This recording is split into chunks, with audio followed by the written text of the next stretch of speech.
Well, welcome to another premiere. Another premiere, yes. And in this one, I'm introducing not genuinely a unicorn machine, because this machine did not come from my personal collection. And that really is the distinguishing factor, is I hand select all of my machines that are in my personal collection, and then as people express an interest in a particular model, I'll reach into that personal collection and I'll pull that machine out, and then I'll take it through my incredibly complex and detailed finalization process. Had to think about that for a second there. And this machine was sent to the workshop by Roz. She acquired it somewhere, have no idea.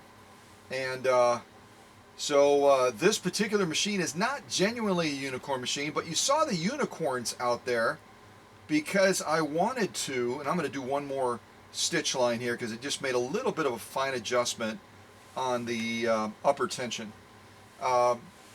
You'll notice the unicorns were out there, Mama Unicorn and Baby Unicorn. And it's because I just wanted to introduce them to you. I thought that they were kind of cool and they're fun, and I wanted you to get a glimpse of them. So let me buzz down one more time, no music.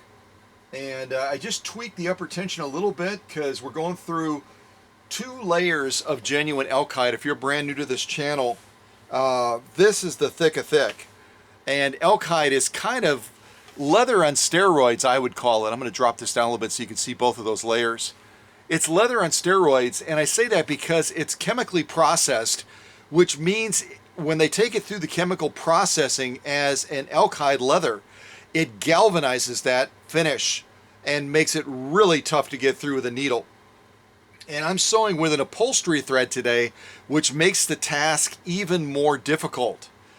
And I'm using a size 90 Schmetz needle, which makes it even more difficult, because generally with upholstery size thread, which is 69 size or larger, and this is a little bit bigger than that, I think it's around an 89, you want to go with at least 100 size needle. And I've got a size 90 in there. So I'm always pressing the boundaries. You know me by now. And I just thought I would make this even more of a challenging sew-off. But it does test that machine at a level that might be a little bit unfair. So we'll see what kind of result we get on this second stitch down, and then I'll decide whether or not I'm going to make any adjustments. But in the meantime, let's start the class officially as I get ready to do this second launch of stitching down these 2 layers of incredibly difficult to get through, incredibly thick, incredibly crazy genuine elkite. Here we go. All right, keep your fingers crossed, keep your toes crossed, going right down the middle of these 2 lines of stitches. Here we go. Oh, you get an idea of how tough that is when that needle hits it, didn't you? That thing just hit the needle and it was like, you've got to be kidding. What are you doing to us, Scott? What are you doing? Yeah, not a bad result.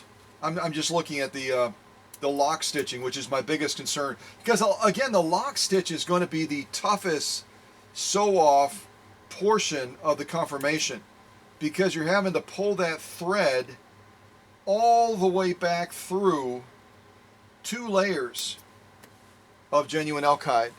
So between that needle, the thread, and that take-up arm, that's all that's working in our favor. And all in all, I'm very satisfied. I'm going to show you these 3 rows. Again, the one in the middle is the last one that we just did.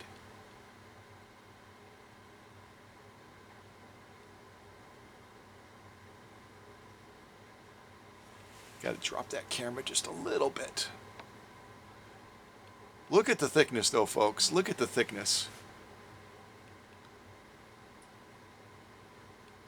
And I'm noticing some really good stitching. I would say page 34, but also on that that first stitch off, I believe, which was on the bottom, I didn't have that presser foot pressure quite right.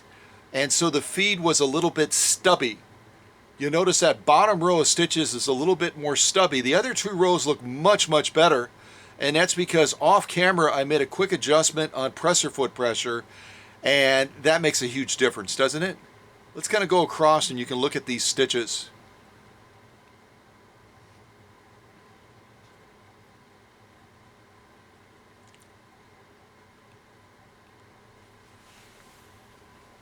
I got that leather uneven, so it's kind of going uphill now.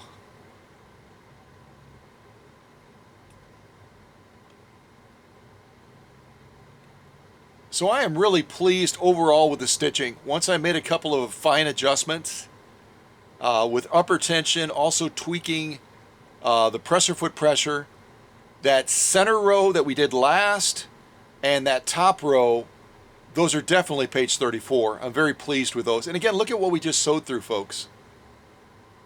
2 layers of genuine elk hide. That is way beyond household sewing. That is even a little bit above light industrial sewing. We are between light industrial and commercial sewing when we're hitting leather like this with this, oh, I didn't even mention yet, this 1962 Type 21E that Roz sent me at the workshop. She sent this to me at the workshop.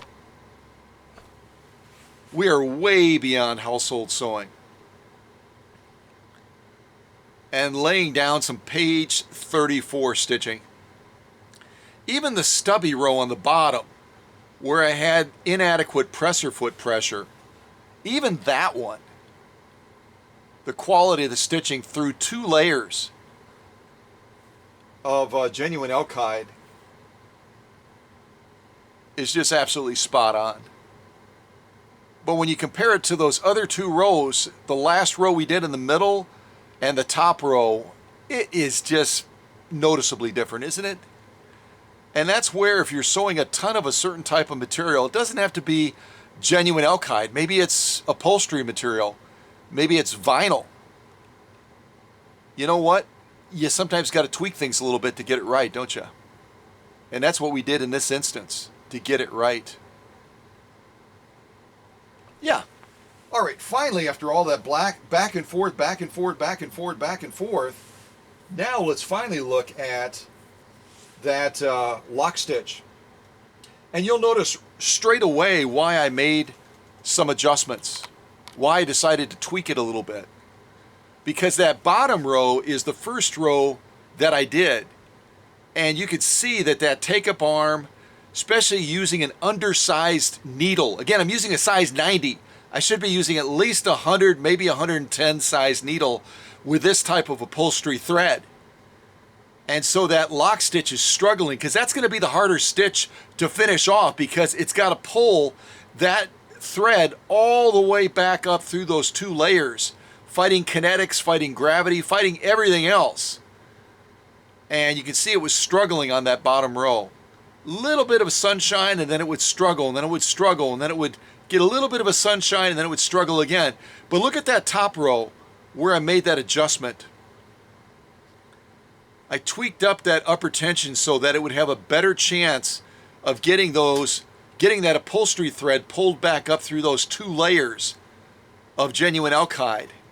See, right there at the beginning of that bottom launch, that bottom row, we were doing okay. But as the sew-off continued, it started to struggle. But once I made that adjustment on that top row, rock and roll, baby, rock and roll. That's exactly what we want to be seeing.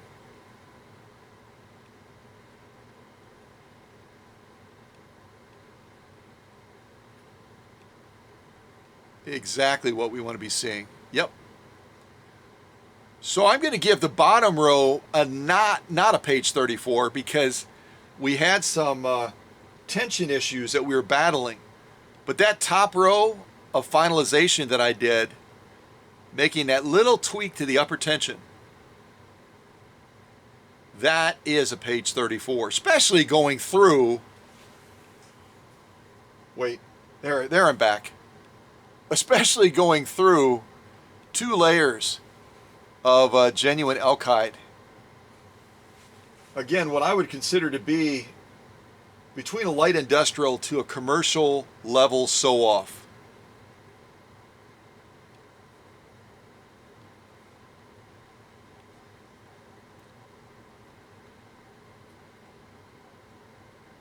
Yep. And again, look at what we went through there. 2 layers of genuine elk hide. Folks, this is a pass. This is a definite pass. Lock stitch, top stitch, especially that center row, which was our final confirmation. So we are good to go. I'm going to throw this to the back by the Kings. Kind of weird to say Kings plural, isn't it? But hey, it is what it is.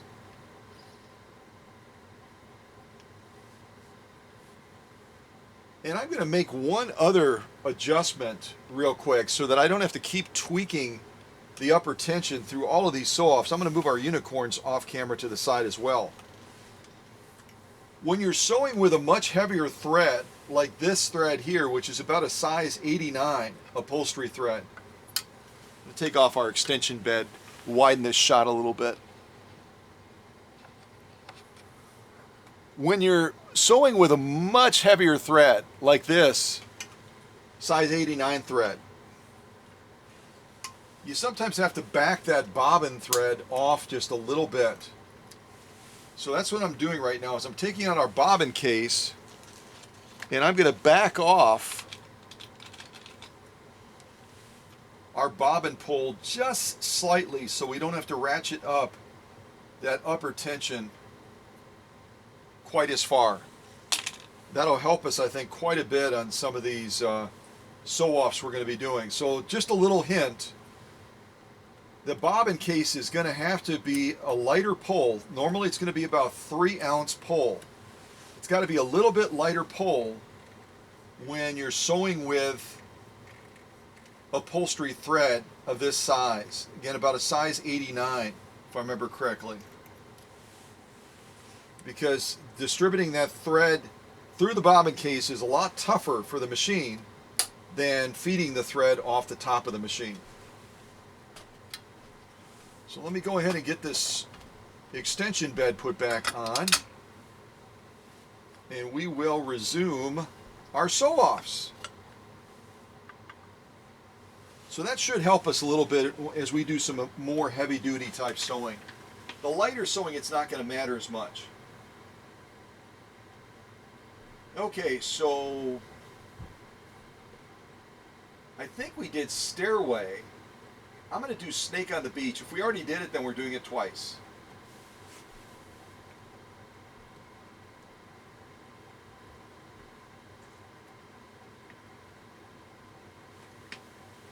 We're going to try to do it twice.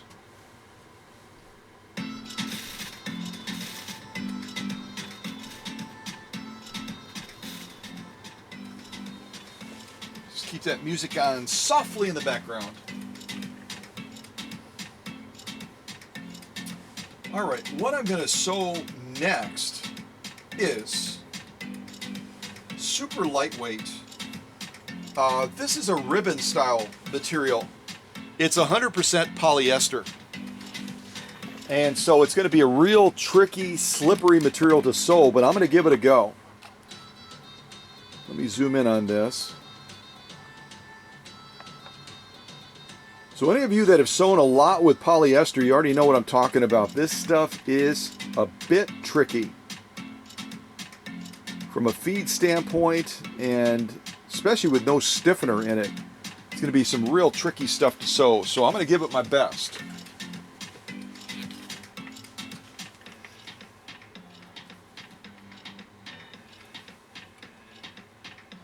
Especially trying to sew this with upholstery thread, that's just a little bit crazy.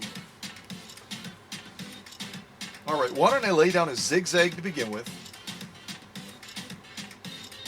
It's going to be what I like to call mini zigzag.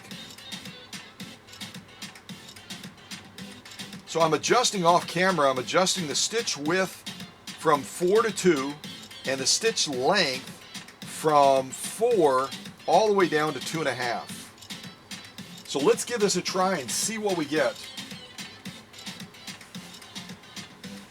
Here we go.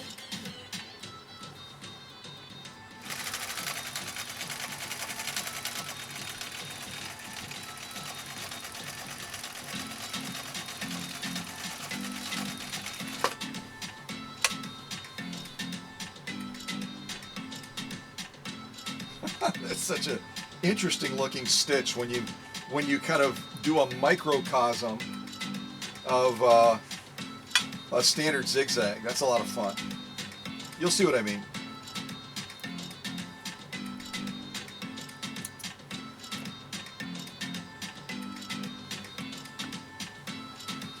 All right, now let's go down the other side with a standard zigzag. We did a kind of a mini zigzag, and now I'm going to do a full-size zigzag down the other side of this real slippery and tricky 100% polyester ribbon material.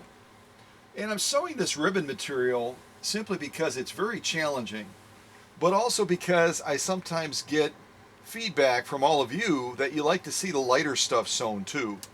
So that's why I'm giving this a go. So I'm going to make this a little bit larger. It's not going to be absolutely the largest zigzag that this Type 21E will do from 1962, but it's going to be noticeably larger than the other one. So let's give this a try. And again, listen to this machine operate. Listen to this machine operate. All right, here we go.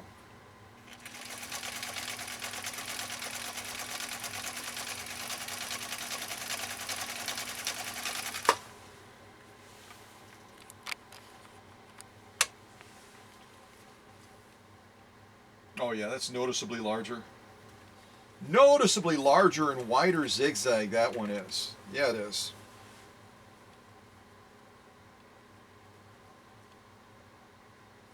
It is so interesting to sew on this light of a material using upholstery thread, folks. This thread is probably about a size 89. And normally on material like this, you would be using a size 70 needle. And you'd be using a much, much lighter, maybe an all cotton type thread. We're breaking all the rules. We're absolutely breaking all the rules and still having success. So I'm going to lay down one last zigzag, and I'm going to make it the largest that this machine will do. So we're setting our stitch length on 4. We're setting our stitch width on 4, and we'll see how this Type 21E from 1962 does with a task like this. All right, here we go. And again, complete silence other than my little heater running, because it's still cold in Wisconsin if you didn't know that. And we'll see how the machine does with this. Again, 100% polyester, I mean absolutely rice paper thin polyester ribbon type material. And I usually don't sew this stuff, especially I don't sew it with upholstery thread and a size 90 universal needle. I just don't do it, but we're going to do it today. So here we go. Largest zigzag this Type 21E will sew. Here we go.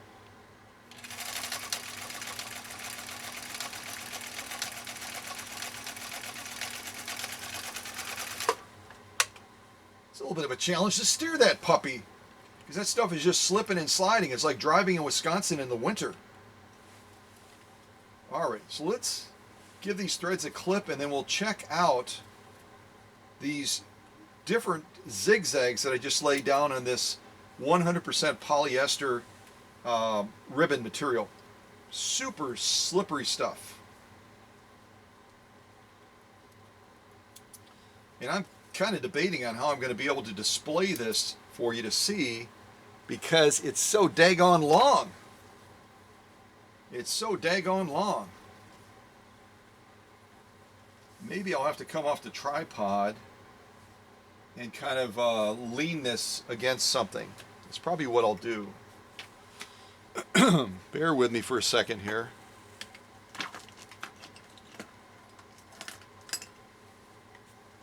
I'm going to use a little stick.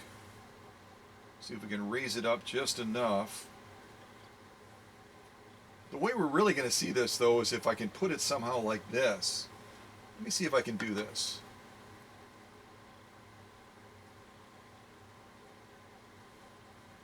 We're going to be resolute to try to give this a go. And I think I'll use my little unicorn, my baby unicorn, to hold up this other side. I know it's heavy, honey, but just hang in there. You can do this. You're small, but you're mighty. Yes, you are. Just going to angle it a little bit more if I can do that. Okay. So we're going to be looking at the top stitch first on this 100% polyester ribbon material. Again, the very bottom row, we did a real condensed type zigzag stitch. Here, why don't I concentrate on the top two first? And you can look on the edge there and see how paper thin that stuff is. Again, answering the request of my friends that wanted to see some thinner sew-offs. So again, the row on the very top is going to be our largest zigzag. The one below is our second sew-off that we did, and the very bottom one is the first sew-off we did with a real stubby zigzag type stitch.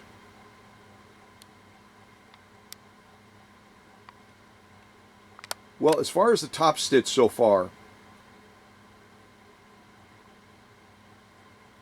I am at page 34. We're still going. We're still going. Where's our little guy? There he is. Hey there. Thanks for holding it.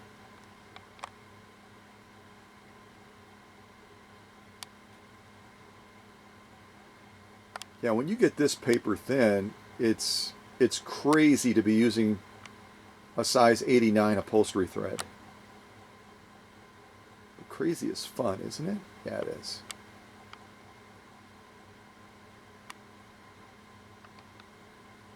Folks, those are page 34. Let's look at this bottom row, this stubby one that we did, which almost looks like a wonky straight stitch, but it's a zigzag. It's just a very, very subtle zigzag, very subtle.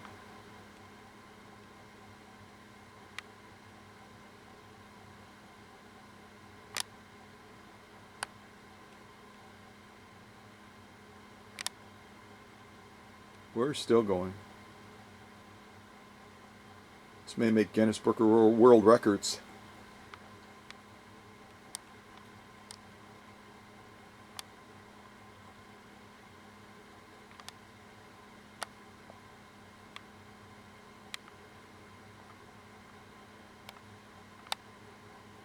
Absolutely beautiful stitching. Very little needle swing on that bottom row because I had the zigzag adjusted back so far. I'll go across and look at all three rows.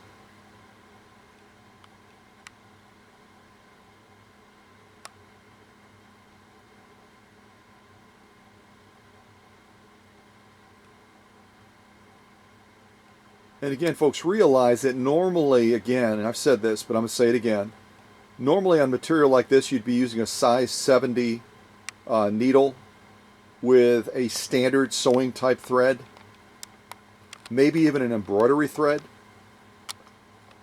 Here we're using size 89 upholstery thread with a size 90 universal sewing needle.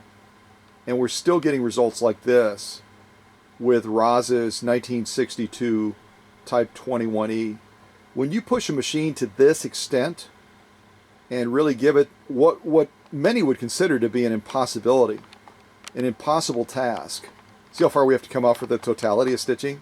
Good luck with that, Scott. We'll just go, this will be our totality in motion right here. All right, enough on the top stitch. We've covered that more than CNN. And our little unicorn is getting tired. So let's flip it around and look at that lock stitch. Now, again, the lock stitch is always going to be more of a challenge. It's always going to be tougher than the top stitch because of the factor of that thread having to get sucked back up through these slippery layers of this polyester, 100% polyester material. Hope I don't knock our little unicorn over.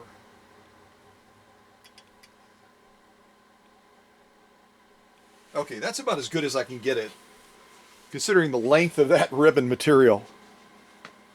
So this again is our lock stitch.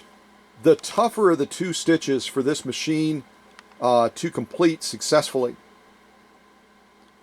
And you can see with that super heavy thread, that's a real solid lock stitch, but there's just no thickness for that thread with how dense and how thick it is to be able to be totally taut. So it's kind of wiggly. Now if we added about 10 more layers of ribbon material, it would be spot on, but still look at the formation of the stitch. That's really what we're looking at here, because I'm using a thread that's really incompatible with this type of material.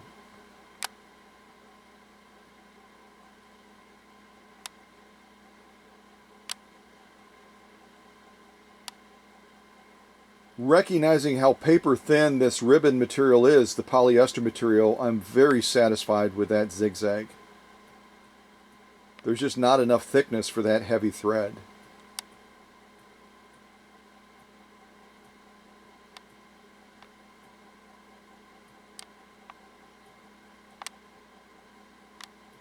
Spot on. Let's go down to this stubby one.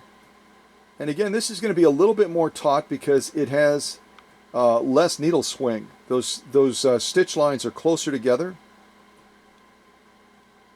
and so it's not going to look quite as loosey-goosey as that upper row where there's just not enough density of material to support that size of thread.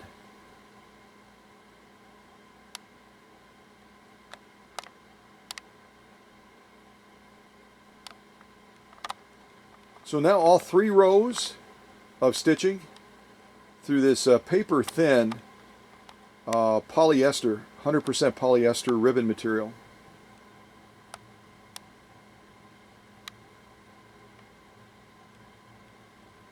I am very impressed with how this machine managed this task, considering the selection of needle, the thread in relation to this paper thin polyester material.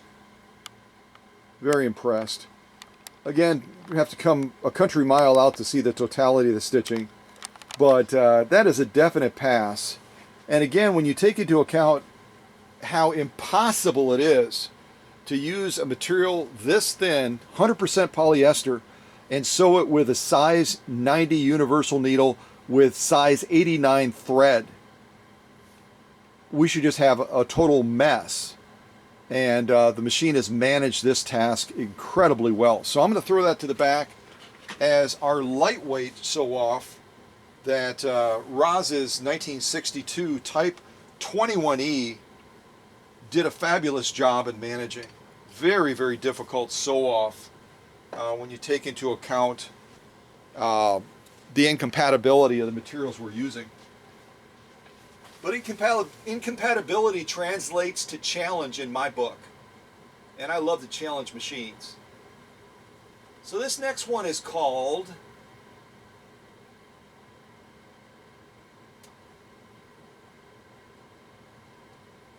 Meat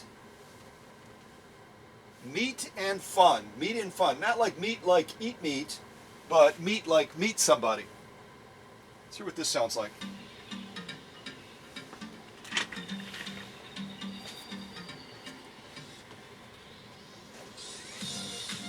Well, we still have a lot more challenging sew-offs to do. A lot more. We've gotten through the elk hide. We've gotten through now this paper thin 100% polyester ribbon material. And now we're just going to briefly pop over to Facebook and I'll show you just the very few progress shots that I took of Roz's machine. I didn't take nearly as many photos as I usually take.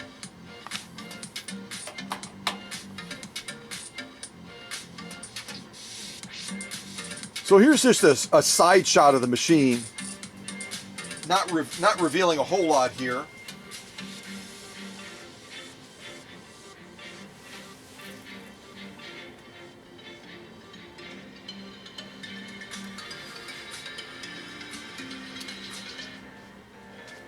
And after taking the machine through my 126-step finalization process, these are some of the stitches that I generated with Roz's machine.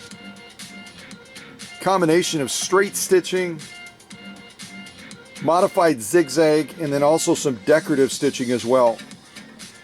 And Roz's machine came with cams ABC, and we'll be testing a number of those cam stitches today, if not all of them. But you can see those are just gorgeous, gorgeous stitches. And that's one of the things that people love about these green machines, is their capacity to sew decorative. And certainly their strength. I didn't mention yet, but this 1962 Type 21E comes with a 1.5 amp motor. So it comes with the largest motor that Husqvarna put in these green machines. And it's an original one. It's not made by Westinghouse. It's made in Husqvarna at the factory. So it's got just a little bit more grit than the Westinghouse one, although that's a very fine motor too. You might remember John Smith, the gentleman that worked for NASA and was also in the Navy, and sewed a board ship, and then also sewed the parachutes that were used with the space shuttle program. He had a Westinghouse 1.5 amp motor in his machine, and that's how we met, because he ended up ordering some brushes from me. I sent him the standard brushes for a Swedish motor, and they were too big. So then we became fast friends as we were, working through that issue, and the rest is history, as they say. But that really is a wonderful feature of this machine, is its decorative capacity. Okay, so going on now, let's look at some other pictures that I took. And that's an integral part of the machine right there. Yeah, it is. You gotta have Oreos when you're working on a project. You gotta have them. You gotta have them. And there I have it on the side of the motor output shaft, as if it's the pulley for the belt, but it's not. It probably wouldn't hold up very well. There's a more distant shot, just showing a little bit of the activity on the workbench. We're looking at the bobbin winding assembly. We're looking again at the rear of the machine, which, as I revealed on Facebook through some pictures, and we'll see them here as well, this machine had some damage.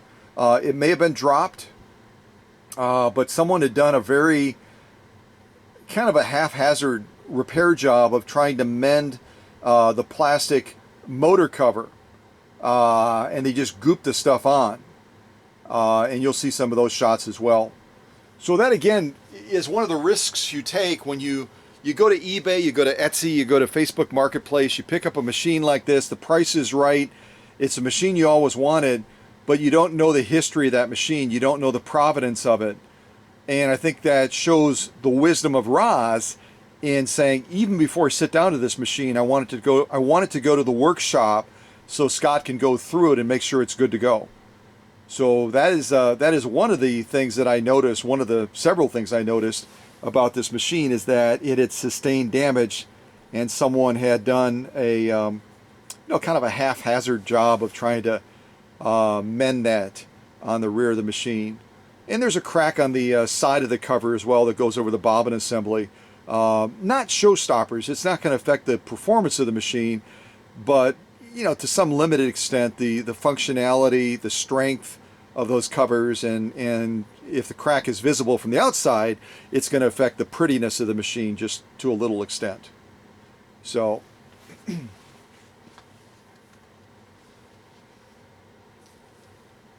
here we're looking at a side shot balance wheel. We've got the cover off on the motor and the bobbin winder as well. And I'm beginning my process. Again, 126 steps of service, restoration, and validation as well. Here I'm seeing evidence that the machine was not serviced for quite some time. Also that it may have been over-oiled. And so I'm cleaning a lot of that gook up that otherwise will eventually, and already is to some extent, migrating around the machine. Again, it's right, this area right here is in proximity to the motor right there. And again, as I say in premieres all the time, the motor acts as a vacuum cleaner. So if there's extra crud and dirt and oil and stuff, it's eventually going to migrate and get sucked into that motor and then contaminate that motor. So we get rid of all of it so that it's not going to be able to continue to be a threat to the motor or other parts of the machine. And you can't really see in the photo real clearly, but that pad is just soaked with a combination of oil and other gook that was in that space. Also, some bizarre little tag that really has nothing to do with the machine was somehow inside of the machine, and I was able to use my tweezers to pull it out. There's part of our bobbin winding assembly, and you can kind of see what I mean by the excessive oiling. That slick part on the outside right there is all basically oil splatter. Someone may have thought that they were supposed to, again, I say it all the time, certain parts of the machine should be oiled, certain parts should not be. They should be dry. And sometimes people side with, in their mind, caution and saying, well, I'm not sure if it needs oil or not, I'll just oil it. What's the harm? There you go. And the harm here is that it can migrate onto the pulleys, and it can saturate the belts, and it can cause slippage at launch if you're oiling the wrong spots or if you're excessively oiling the machine as well.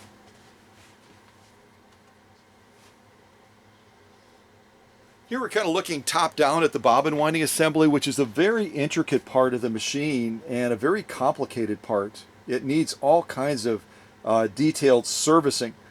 Certain parts have to be dry, certain parts have to be slick, and it serves a vital purpose for the machine. It does everything from allow you to slide a bobbin on and disengage the clutch automatically, to giving you access to the slow gear.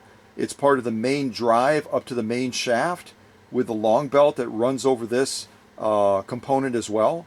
So this component alone has close to 30 service points on it. Just gives you an idea. Again, you go to a local sewing center, they're not going to devote any time to this piece at all. Now here gives you an idea of some of the haphazard repair that was done by someone, presumably the person that sold the machine to Roz. Here you can see this area was kind of caked up with some sort of a polymer or a resin. Up here as well, they use some sort of, it looks like I don't know, some sort of a polyurethane or something, like a liquid rubber. And that, you can see that whole section right there is cracked, and they've created a mend to it as best as they could so that you had somewhere to screw the bolts into. But this is not the ideal way to do a repair, just to goop it on like that. So, and again, Roz would not know this in the pictures. This would not be visible in the pictures because it would be concealed by that side cover that's off right now.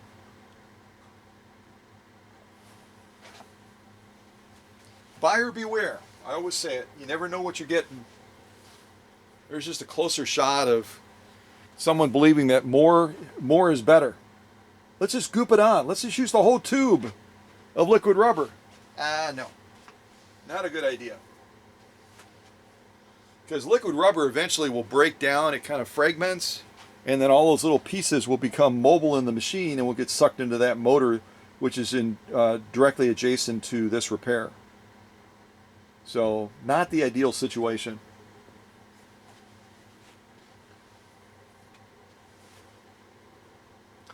This is our tensioner on the side of the machine that when you come off the top to wind a bobbin, you go through this tensioner.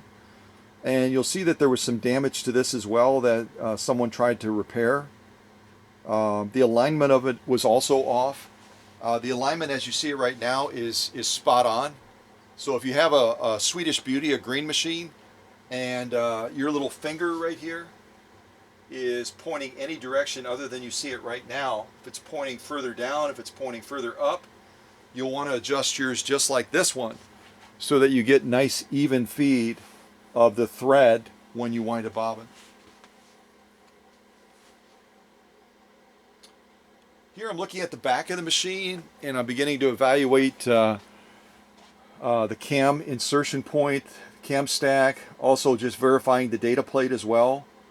which if I kind of zoom in on that a little bit, I think that's one of the only shots I have of the data plate. You can see it is a Type 21E, and down there on the bottom row, just to the right of 110, 120 volts, you'll see the 1,5A, and that tells you that it's a 1.5 amp motor. So if you've wondered what all the gobbledygook on the back of your data plate means, that's a brief description. Plus it tells you that you can take, in the center there, it tells you can take a 705 needle, which is size 15 by 1, made in Sweden, Husqvarna Type 21E, blah, blah, blah, the Royal Crest, and then DC 60 hertz on the far right. Basically the cycle of the motor, the cycle ratio.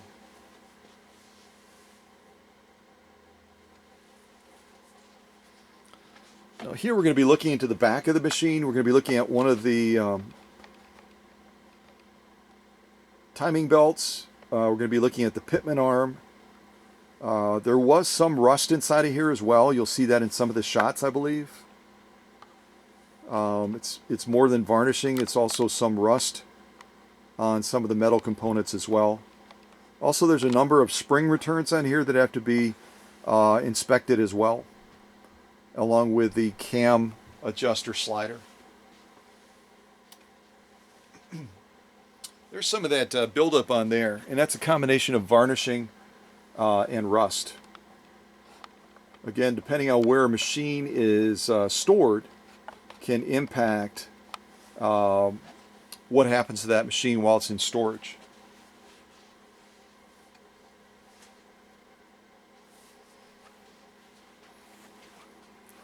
There's part of our pitman arm assembly going into the reverse pitcher right there on the left side. It's going to pitch back and forth in order to give you a reverse function on the machine. And all of that had a lot of buildup on it as well. It was gummed up and in bad shape. And I think we're back to square one. So again, I didn't take a huge number of pictures of Roz's machine. Many of you know I just finished the 301A that had a full restore with paint, decals, clear coat and everything. Got that sent to Roz out in Michigan. And now I'm finished with this Husqvarna, and the next machines I'll be focusing on is a Japanese clone machine that Roz sent, and last but not least, what was it, a 403A that Roz made a donation on that I donated from my personal collection to help support the fundraiser for the History Museum in South Bend, Indiana. So Roz and a couple of other select people, when I presented those machines as something that they could make a donation on to acquire, Roz scooped up the 403A. So eventually you'll see that machine pop up on the radar. So let's get back to some sew-offs now with our very cute baby unicorn.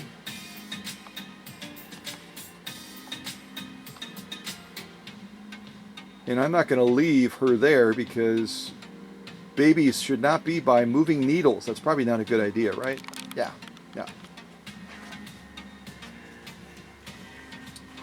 Okay. So I'm going to move baby back over by mommy.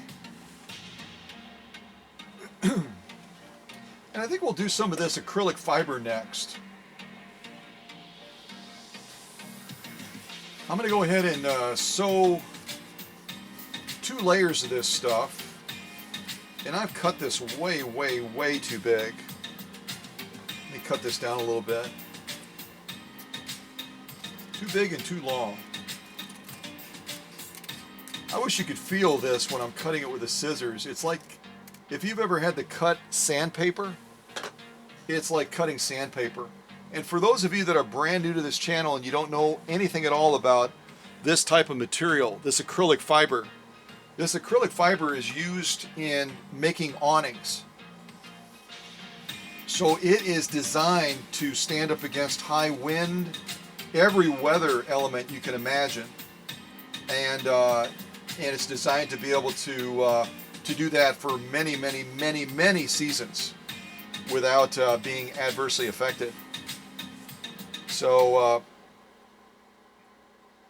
the first thing I'm going to sew off on this is going to be one of my little miniature, or I'll say one of my little baby zigzags, and then I'll lay down a straight stitch, and then if I still have room I might do some sort of a decorative stitch next to it, because I don't think I've ever done a decorative stitch on acrylic fiber before. That'll be a new challenge to try, which I probably should have tested off camera, but I didn't.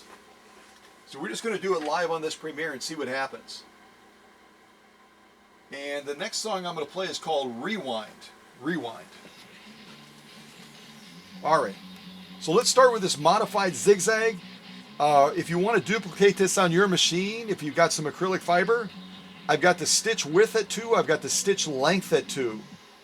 So let's see what we get. Here we go. And maybe I'll sew this with the slow gear. Why don't I do that? I'm going to off camera pull out the slow gear, and I can show that to you if you're brand new to this channel or you don't know. I'll turn on this other light too, that might help. You don't know anything about Swedish Beauties, let's go over by the slow gear.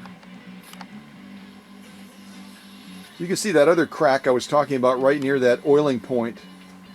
And that would have been visible to Roz, but not the stuff on the rear of the machine. So this is the slow gear right here. This is also where you would put a bobbin to wind, and by sliding it over here, there's a depression spring that goes in that disengages the clutch. But I'm going to pull this out, and now we will go back to the needle, and we will do this acrylic fiber sew off using our slow gear.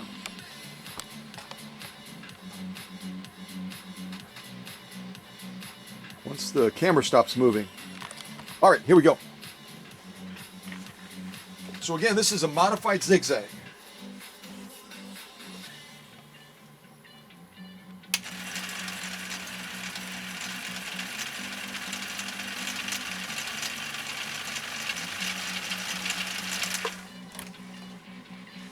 All right, and what I recommend again is when you use the slow gear and you need to adjust the needle, raise it up or down so you can pull that thread and clip your threads and stuff, you want to disengage that slow gear just temporarily so that that balance wheel will move freely. Again, the balance wheel is running with a belt down to this bobbin assembly that has a gear reduction, and it's going to bind a little bit if you don't do that. So just push your slow gear in, and then you can rotate that needle very easily. And you may have just heard that little click sound. That's the clutch basically disengaging.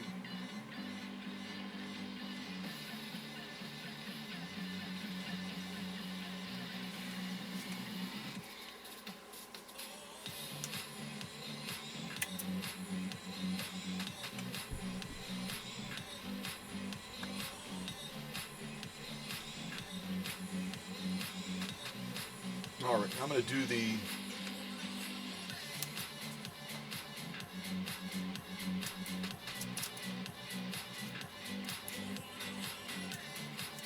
these clips are starting to lose their clippiness, especially with upholstery thread. Yeah, I like the look of that.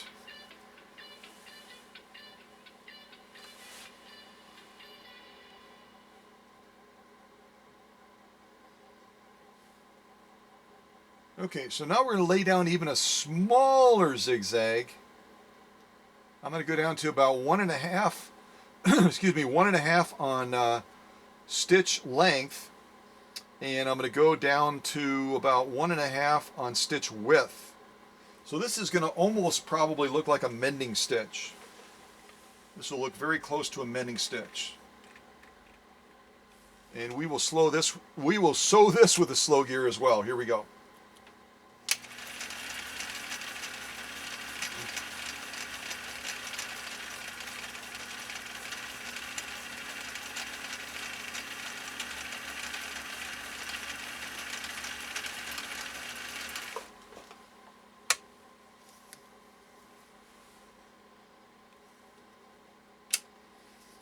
Yeah, that one, because of how short I did it, it looks kind of like a mending, but almost like a satin stitch.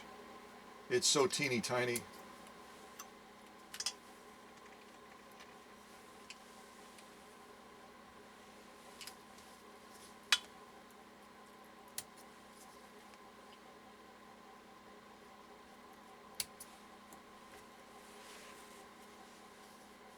Size 89 thread with a size 90 needle. Just a little bit of crazy. Okay, so now we're going to lay down, I think I'll just do one more row of stitching on this, and I'm going to lay down a decorative stitch. So what I'm going to do to set this up for decorative sewing, and then from here we'll launch right into some additional decorative sewing as well. Well, let me come off the tripod, and I'll kind of show you up close what the settings are. So if you're looking at getting a green machine, preferably from the workshop, but if you're looking at getting a green machine, you'll know how to set yours up. So we're going to start by looking at our stitch length. Our stitch length right now, we were right around 1.5, I think is where we were before. So for decorative sewing, we're going to be going all the way down to about 0.5, right in that area. And then on our stitch width, we're going to be going all the way to 4 for our decorative sewing. Now just a real quick walk around the machine. Here right now you can see we've got our branding mark for Husqvarna. We've got automatic, and the automatic applies to the fact that you can just put a bobbin on here and it automatically disengages the clutch. That's what the whole automatic thing is about. Here's our feed dog drop. Right now it's at the 12 o'clock position. If you turn it all the way down to the 6 o'clock position, you're going to be able to drop the feed dogs for free motion quilting, freehand embroidery, and then you just rotate it back up to the 12 o'clock position again when you want those feed dogs to be fully engaged.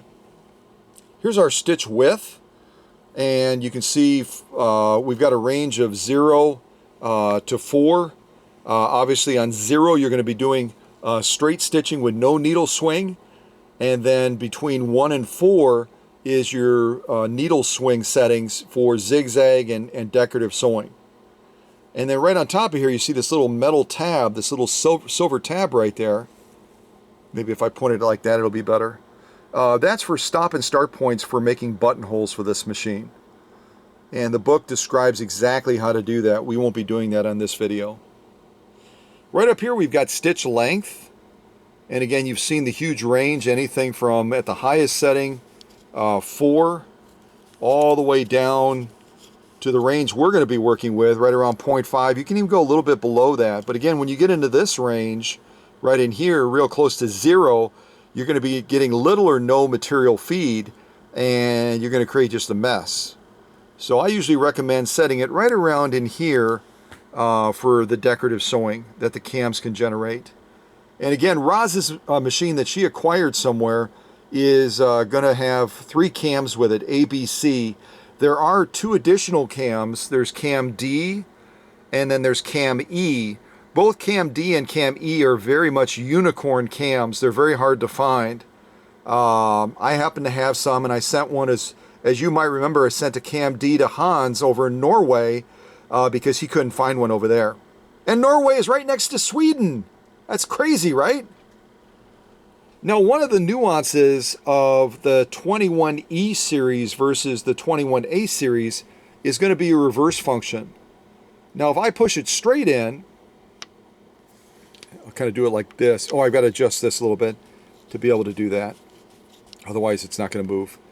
So if I want to just do general reverse on larger, longer stitching, just push it like this, and it's going to go in and out, right?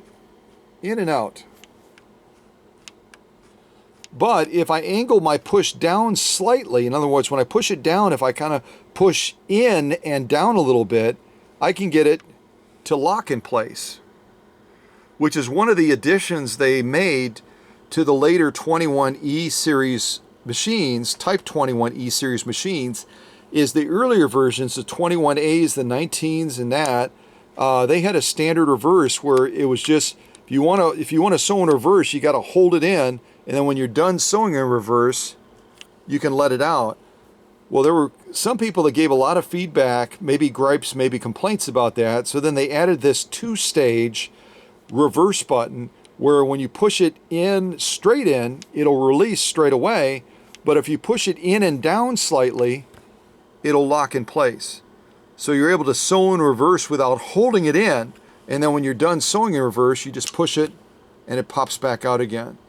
So a lot of people like that feature because it's less labor intensive when you're trying to do reverse sewing for back tacking, etc.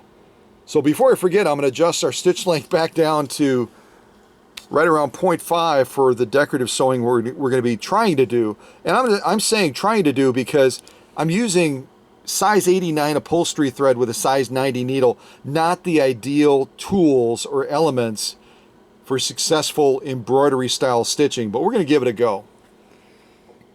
So again, stitch length, 2-stage reverse, stitch width, buttonhole stop and start positions, and then finally we're over to here. This control right here, this is going to be needle position, left, right, center, by just turning it. And then this is going to be our cam stack selector. So if we want to select, say, stitch 5, which on all of the cams is going to be a zigzag. Or we can pick 4, 3, 2, 1, which on each cam will have unique decorative ornamental type stitch options. So you'll have a choice. And again, what I recommend when you're changing between cam settings on this machine is that you zero out your stitch width so that this slider will move more readily. You can move it more freely. Otherwise, let's say if we go to stitch number 4, which we just selected, and we go, okay, we moved our stitch width back, we did our sew off, now I want to go to stitch 3. If I just go right over here and I try to force it to go to stitch 3, sometimes it'll move, sometimes it won't, but sometimes then it'll bind. See that? So then if I zero this out, I'm able to then move this cam stack a little bit more freely. It's easier when you're doing it with 2 hands too, obviously. Okay, so this again is for the stitch selection on the cam itself. Threading the machine is very easy, in my opinion. You kind of come from the back here by this upholstery thread. See the upholstery thread? Why is he using that for decorative sewing? I don't know. Just for fun. So we come through this thread guide. We come through this thread guide. We drop down to our tensioner. Again, make sure your presser foot is in the up position. Make sure your take-up arm is at the highest position.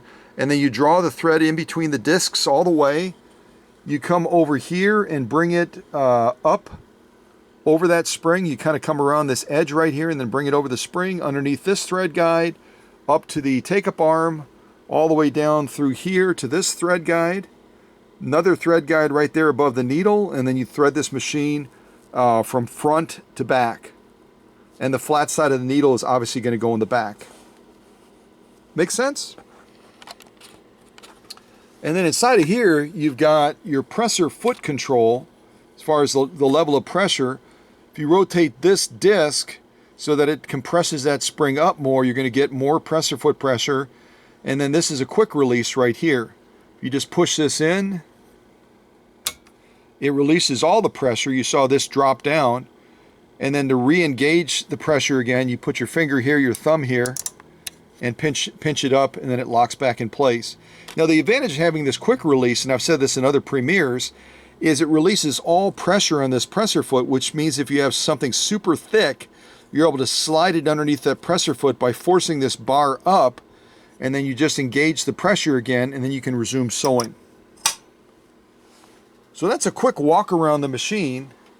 The other thing I'll tell you is if we were focusing on the bobbin case down here, when you're setting up that bobbin case for sewing, you'll hold the bobbin case in your left hand with the thread coming over the top of the bobbin. You put it into the bobbin case and then draw it through that compression spring on the bobbin case.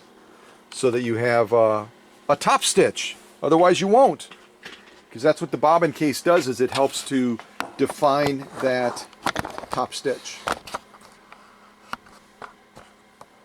Okay, so I'm going to zoom in now on the needle, and we'll try to lay down a decorative sew-off on this acrylic fiber, which I don't believe that I've ever done this before. And I certainly have never done it with upholstery thread. So we'll see what happens. We'll see what happens.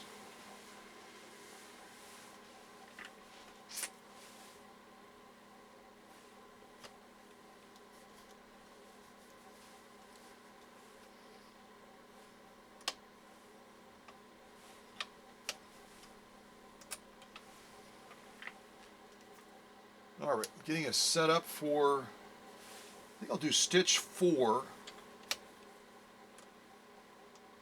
I'll do stitch 4 on this cam, which is going to be cam A. Cam A. So we'll see what we get. This should be interesting. Should be very interesting.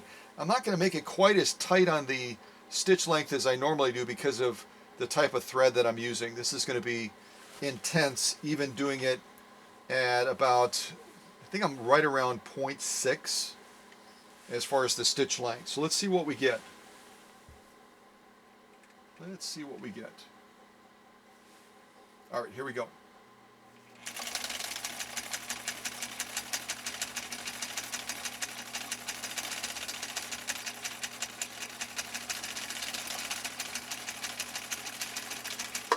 And obviously I'm sewing at a normal rate. I'm not using the slow gear right now. And we did some sort of a shell type pattern, which is pretty cool looking actually. I hope you can see that. Yeah, you can see that in the shot. And obviously if we tighten up that stitch length, it's going to define that even more. Not to mention if we used a smaller needle and a lighter grade thread than we are right now. But all in all, that's a good looking stitch, especially for upholstery thread.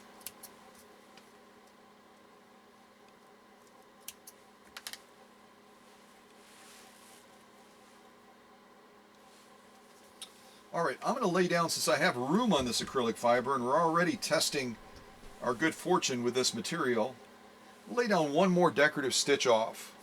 I'll move cam A to position 3 on the slider, and we'll see what this stitch looks like. And I'll also put on just a little bit of music. I just did rewind. Now we're going to do Sunset Dream. Sunset Dream. All right, let's see what this decorative stitch looks like. Again, this is coming off of cam A, and the slider is in position 3. Position 3. All right, here we go.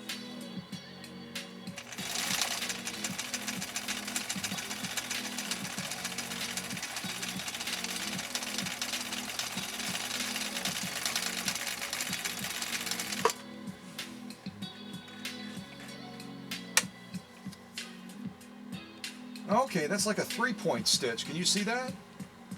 It's hitting the peak of the stitch point twice. You'll be able to see it better once we actually get the material out and kind of line it up on a closer shot, but that's an interesting one. So that's kind of a 3-point stitch on position 3 on cam A. And we have just enough room to squeak out maybe one more stitch on this acrylic fiber. Again, I don't want you to take this casually. Acrylic fiber is like sewing sandpaper. Again, it's designed for making awnings.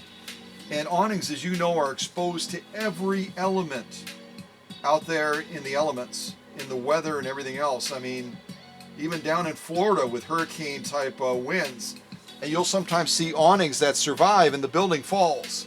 Gives you an idea of how strong that material is. So I'm moving cam A now to position 2, and we'll do our final decorative sew off on this acrylic fiber.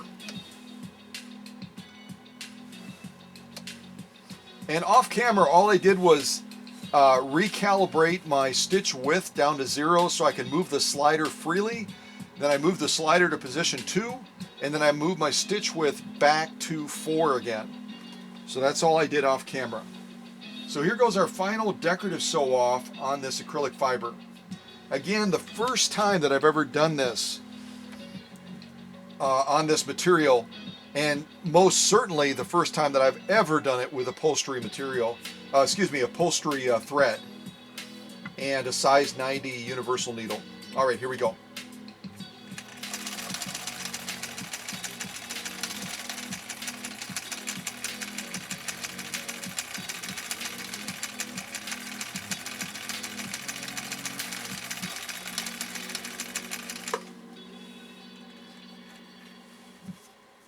Okay, so that kind of looks like a blind hem. It's kind of a modified blind hem type stitch that we just laid down here. And that again is in position 2, and we have cam A in the rear of this 1962 Type 21E. That belongs to Roz out in the great state of Michigan. All right, let me get that. We'll clip some threads, and then we'll take a look at these stitches that we just did on this real tricky acrylic fiber used for awnings.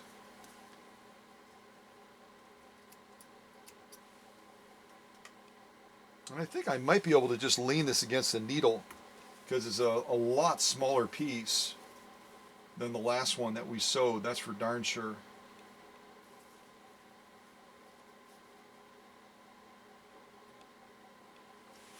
Okay, let's take a look at these.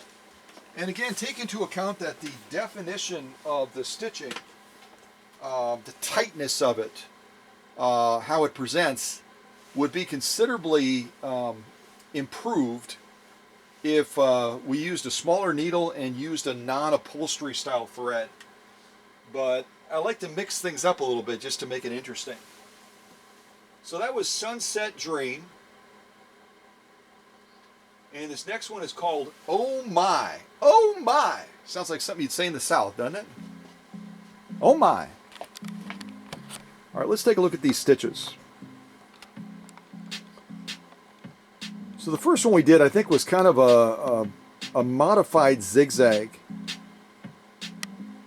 I had the settings way down, and I think it was 1.5 or something like that.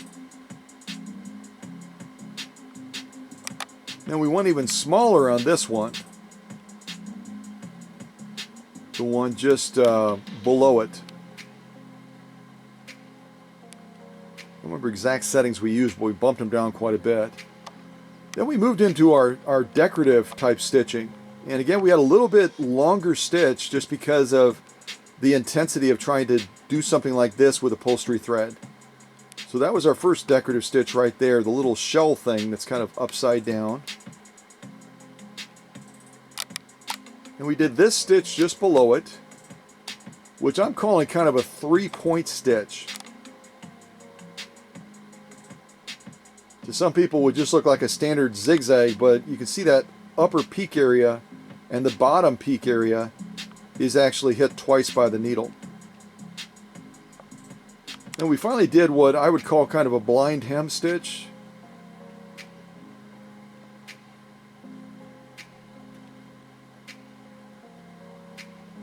Totality of the stitching on this acrylic fiber, you know, for this top stitch, I would give it a page 34, just because of all of the factors. If we were using a smaller needle and a lighter thread, the task would be so much easier. But when we're getting results like this, using upholstery thread, again around size 89 thread, and a size 90 universal needle, this is a great outcome with this 21E, Type 21E. I'm going to turn this around, we'll look at that lock stitch. Again, the lock stitch is going to be more of a challenge for the machine, because between the needle, the thread, and the take-up arm, it's trying to pull that material back up through this very dense acrylic fiber. Again, this material is pretty much like sandpaper.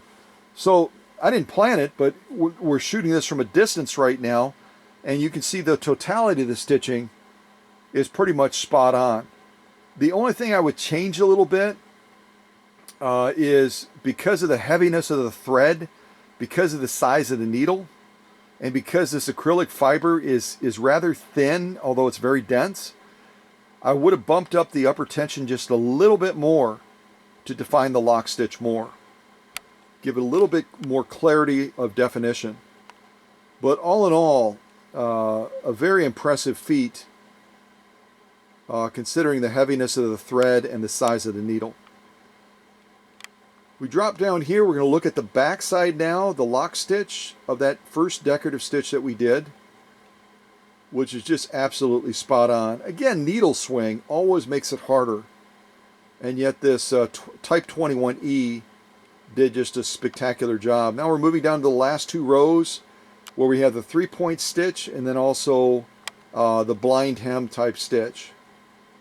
And again, this Type 21E did just a spectacular job. Again, the only change I would do is bump up that upper tension just a little bit, particularly in view of the type of thread that we're using. This thread is probably almost 2.5 times heavier, larger, more bulky than a standard sewing thread, and certainly considerably more heavy than, say, an embroidery thread or a quilting thread. But the machine managed it incredibly well, and that's what I love to see, because the whole point of these premieres is to test the machine, to confirm that the machine is ready to do some very tricky, very difficult sewing. This is tricky, folks, what we just did here. Acrylic fiber decorative sew-offs with upholstery thread. It doesn't get much trickier than that. So I'm going to throw this to the rear as a pass, along with our ribbon style material and our genuine elk hide. So we could just stop right here if we wanted to. But to point at the title of the next song, which is Crazy, I like to do crazy things.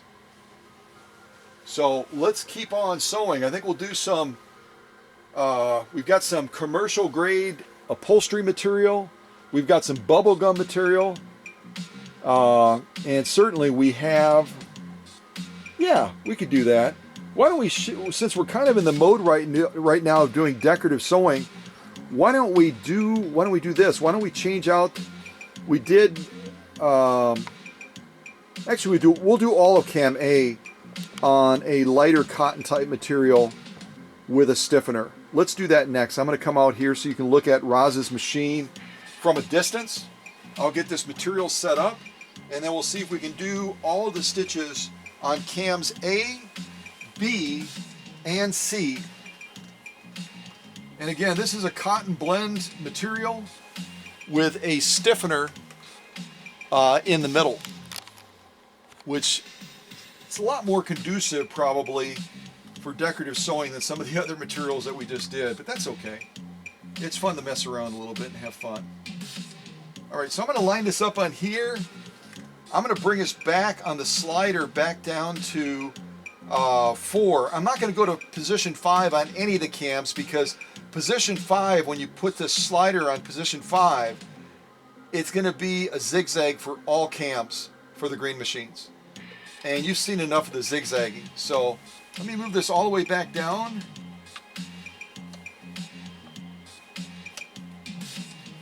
Yeah, we'll go over here.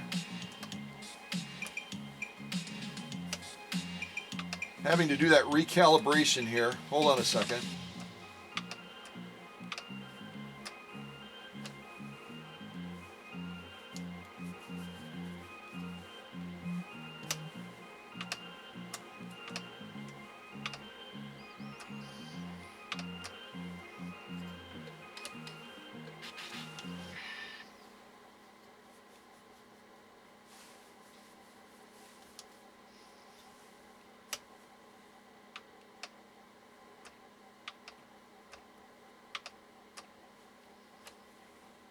The only problem with this design is sometimes those will just bind up as you're trying to move them.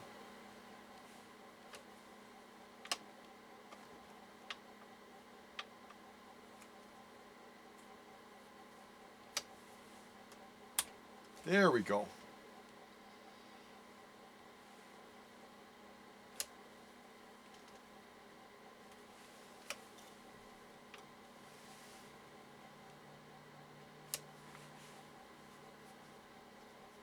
Okay, I'm going to set this stitch length down to around 0.5. And we'll do all of the stitches on cam A. I'll change out cam A, we'll do cam B, we'll do cam C. So let's see here. Next one is called Sweet Relief.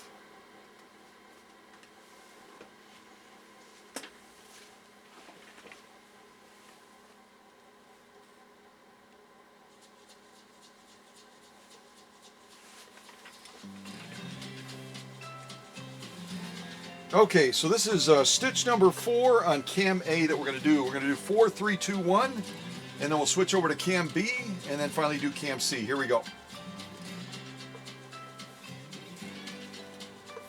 Oh, let me change the shot. We're way out. And unlike the recent 130-6s with the embroidery kit that have moving parts, there's really nothing moving within view on the Type 21E, so it doesn't make sense to have a wide shot on it.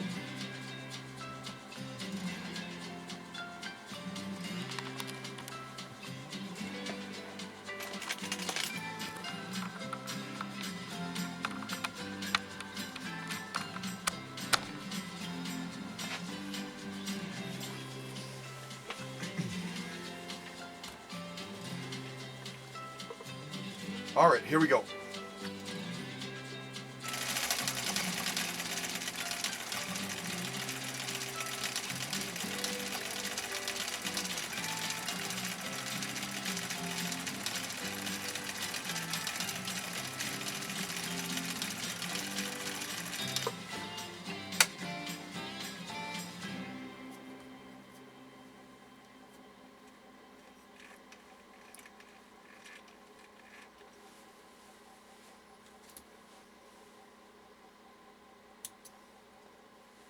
All right, let me give these stitches a quick clip. And I will move the slider to the next stitch option for cam A, which is going to be stitch 3 on cam A.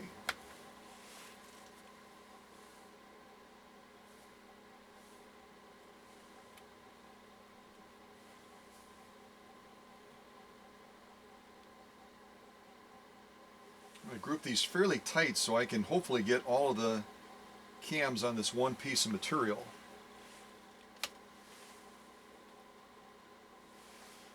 Okay, so now I moved us to stitch 3. Let's go ahead and do this next stitch. And you've already seen this one because of our sew off on that acrylic fiber, but it's going to probably look a little bit different on this cotton blend as opposed to the acrylic fiber. So here we go. Stitch number 3 on cam A. Here we go.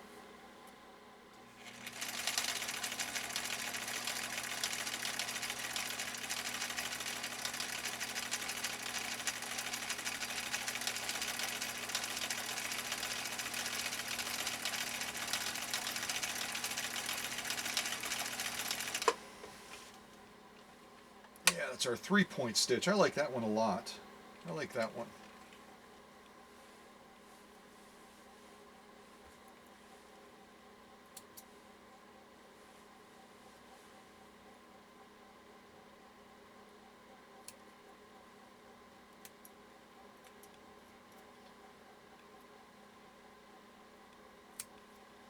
I'm going to grab those clips off the other workbench. These are just, they are struggling with this upholstery thread. They are struggling a little bit. Grab those other clips over here.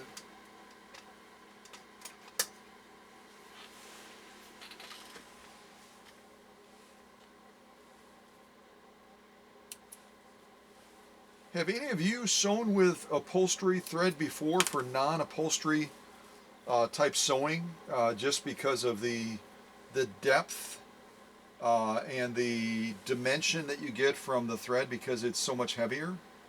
If any of you have tried upholstery sewing, like for free motion quilting, which would be really kind of cool, or maybe for applique work, if you've ever used upholstery thread, again, it's probably about a size 89. Type it in the chat. I'd be curious to know. It really is a tricky material when it comes to adjusting tension and just finding a sweet spot for it to have success. Okay, so that was called Sweet Relief, and now the next one is outside the box. It's kind of the way I work in the workshop. I always think outside the box, even when it comes to these sew-offs. All right, I'm going to go to stitch 2 now on cam A, and we'll see what this one looks like.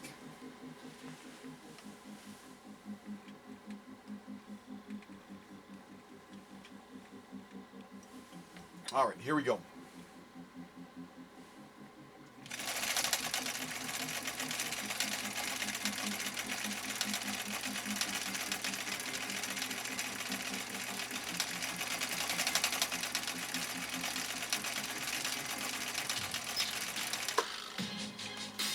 And again, I've got upholstery thread in the bobbin and on top. Sometimes what folks will do is they want a more pronounced, kind of a meatier top stitch. They'll use a heavier thread on top and a lighter thread down in the bobbin case.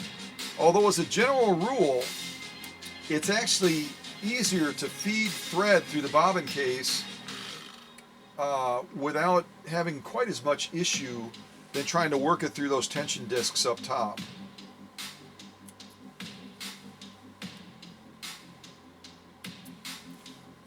Yeah, these clips are definitely working better than the other ones. Okay, so now we're going to move on to our next and final stitch, I think. 1, 2, 3, 4. Yeah, our final stitch on cam A, which is stitch 1.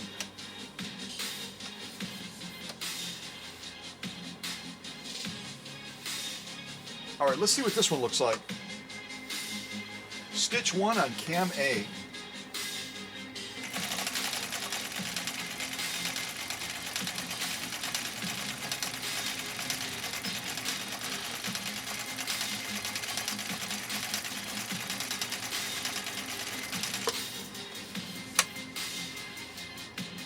Oh yeah, that's a fun one. That's kind of a heartbeat one. See that? Yeah, I like these. Cam A is, I wouldn't say it's my favorite. I think cam B is my favorite, although cam E is pretty amazing too.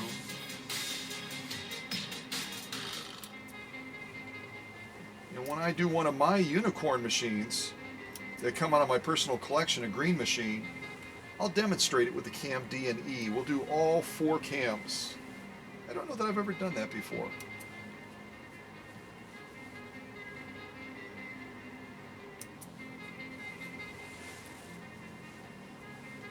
Alright, so that's cam A. Now I'm going to get cam B in the back of the machine. And we'll see what we think of that.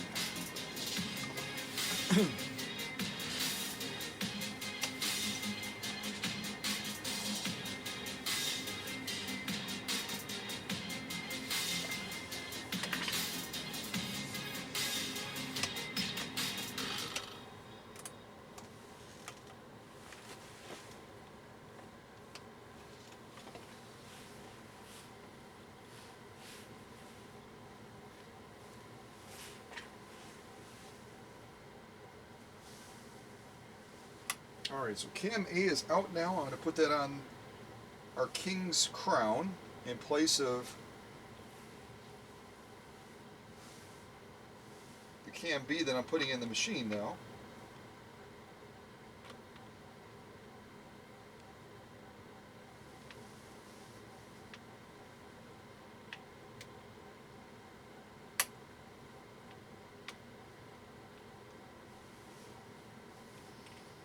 Okay, so I've got cam B in the machine now. And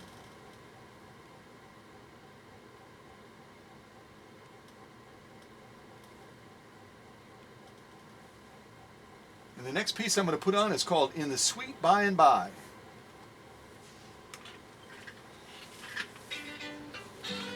Oh yeah, it's a little stomping music here.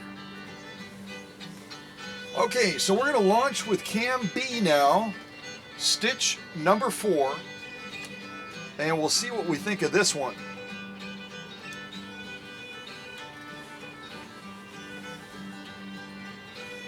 All right, cam B, stitch 4. Here we go.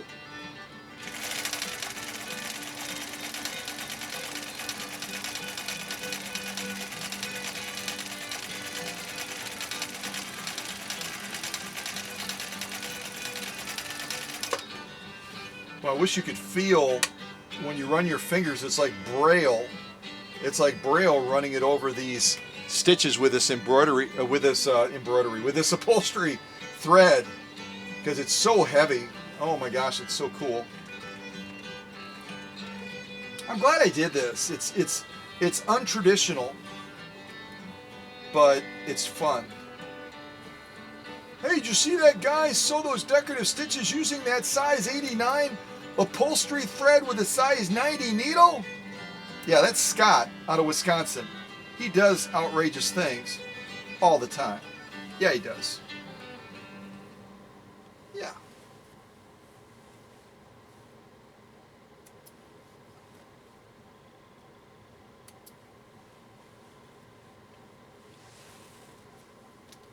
All right, let's get this back into position, and we will move the slider to the next setting.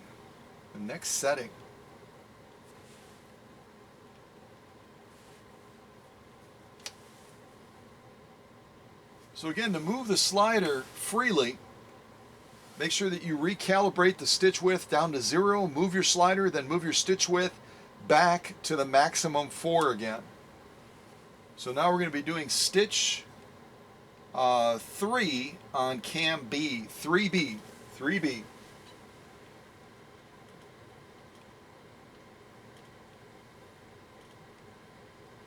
All right, our next song is called Broken. Let's hope that that doesn't happen, huh?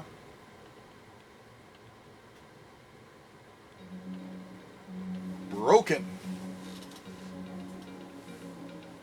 All right. So again, we have cam B in the machine. Cam B, stitch 3. Here we go. Yeah.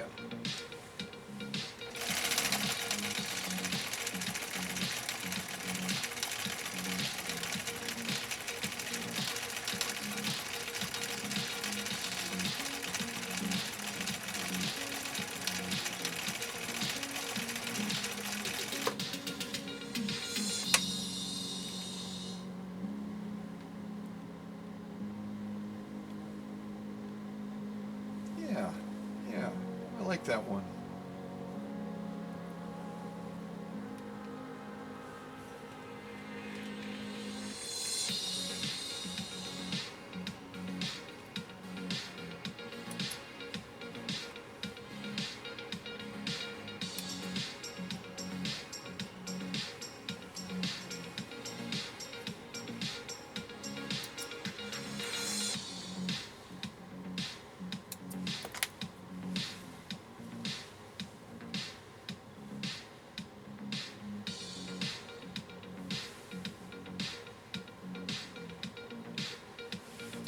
Okay, so off camera, I'm taking my stitch width down to 0.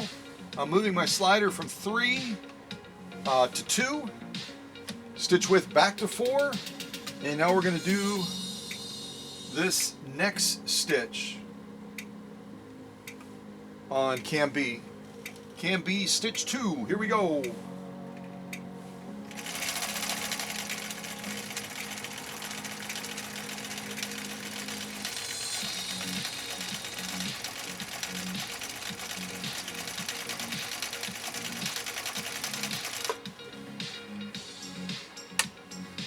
Oh yeah, that's our shell one. That's a fun one, isn't it?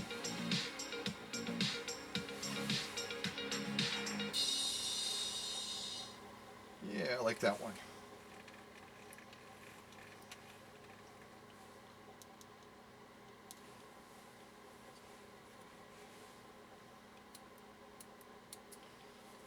And I didn't mention it, but I had adjusted the upper tension up when we were doing some of those more dense materials. And I just adjusted it back a little bit because I felt like we were getting overemphasis on the lock stitch and underemphasis on the top stitch. So I backed off the upper tension a little bit so that that bobbin case, without us having to go in there and manually adjust it up, that bobbin case is able to have a little bit more pull coming down to define that top stitch more. Okay, so now we're going to do our final stitch on cam B, and then we'll be moving on to cam C after that.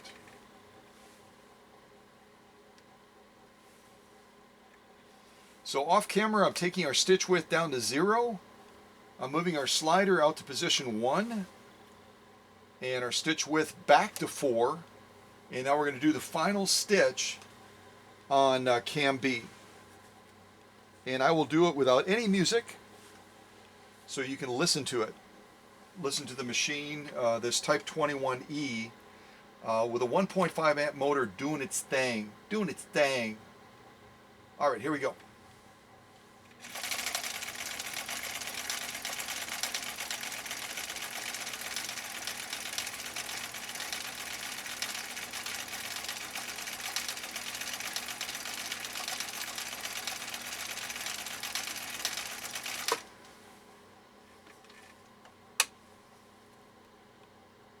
Okay, it's kind of like a teardrop, or some people call this the heartbeat. I think some people will call this particular stitch pattern the heartbeat. But this is a favorite one for a lot of you. A lot of you like this one because of the look that it has.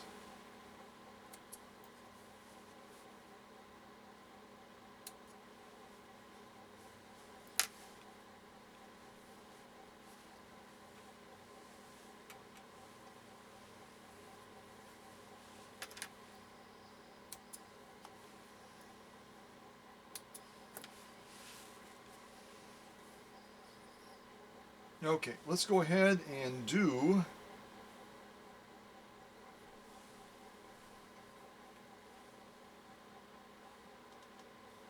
actually, let's see, 1, 2, 3, 4, 1, 2, 3, 4. Now we're going to be moving on to cam C. Cam C. Let's see what we think of cam C, huh?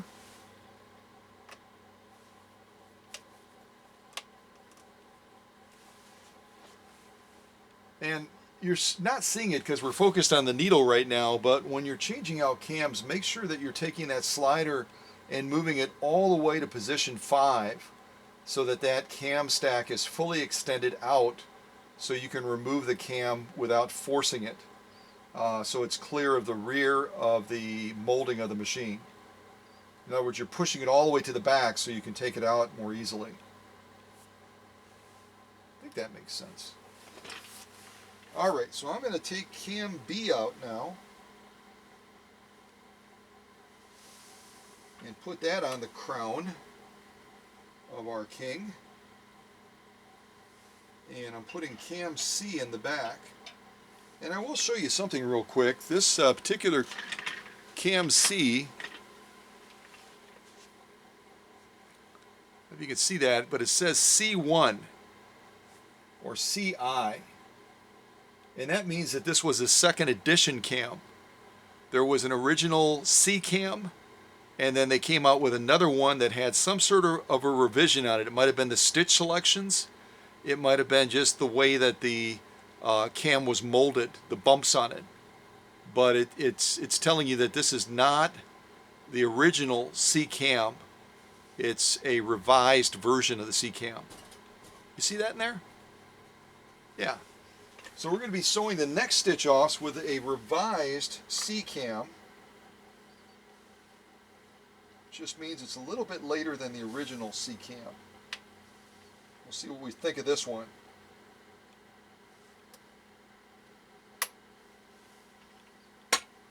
Okay, so C-cam is in the rear, or I should say CI-cam is in the rear. Pick out a little bit more music and we'll do off these final stitch offs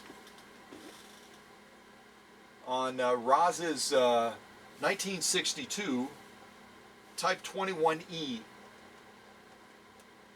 Again, this is cam C. We've already done cams A and B. Now we're going to do cam C, and we're going to see what we think of those stitches in relation to this Type 21E.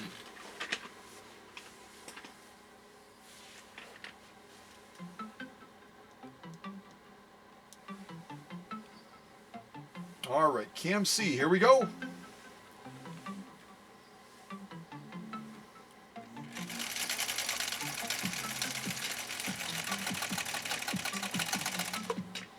Oops, I think I set my stitch length a little bit. I made a quick adjustment and I set it a little bit too short. Let's try that again. Unless I ran out of bobbin thread. Hold on a second.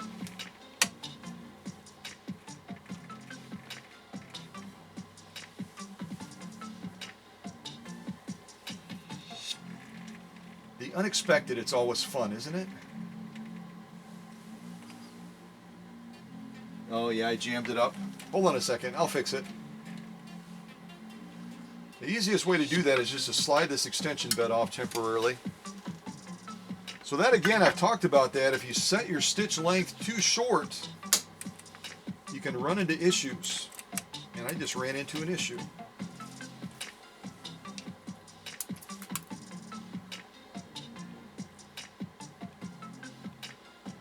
Oh, we're also running out of thread. That was part of it. You can't fit as much bobbin thread with upholstery thread on here as you can standard thread. So we ran out.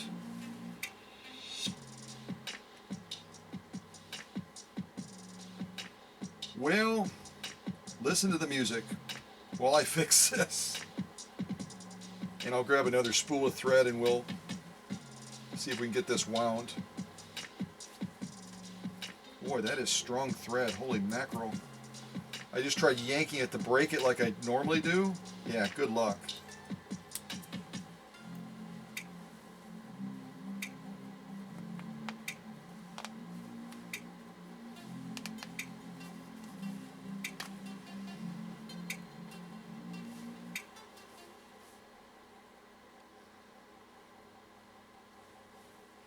Okay, at last, I've got that portion at least. So note to self, if you're going to do a ton of decorative sewing with upholstery thread because you can't fit as much on the bobbin, then make sure that you have another bobbin wound, because that's what we're going to do right now. So let me show you up on the camera. Actually, I'll show it to you right here. See that? We're just about out. So I'm going to have to wind another bobbin right now. Which, hey, we're flexible. No harm in seeing a bobbin wound, right? Yeah, we were all but out.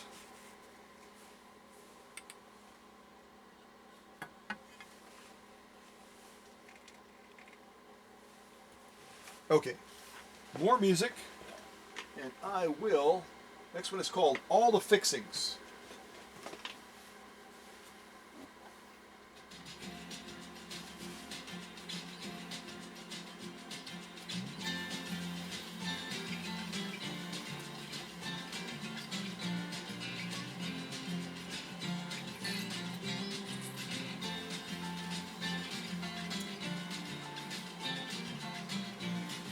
All right, let me wind this shot. We'll do this bobbin winding together.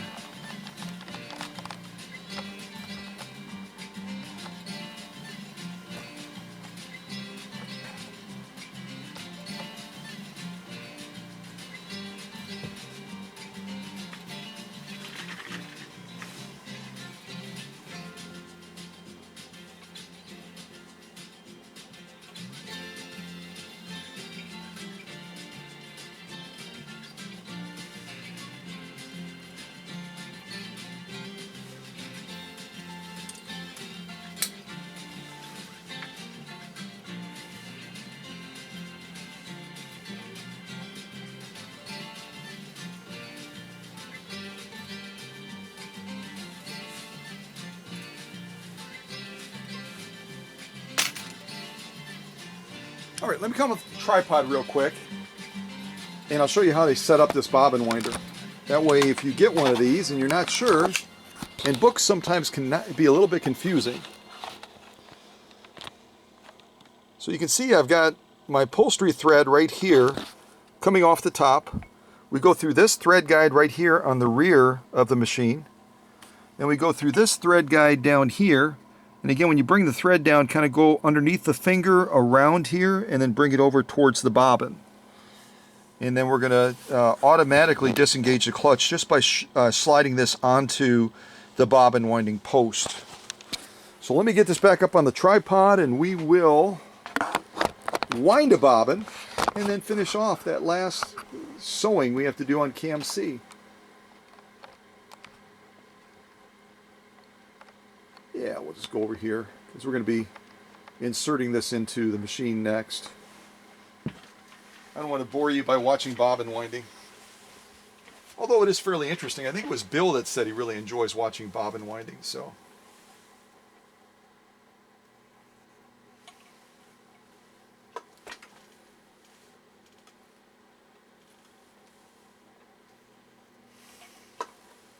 All right. So out of respect to Bill, in case he's in this premiere, I will change the camera shot back again so you can watch us wind this bobbin, which will be kind of cool. Because this is a much heavier thread, I may end up guiding it just a little bit if we start to get kind of an uneven flow.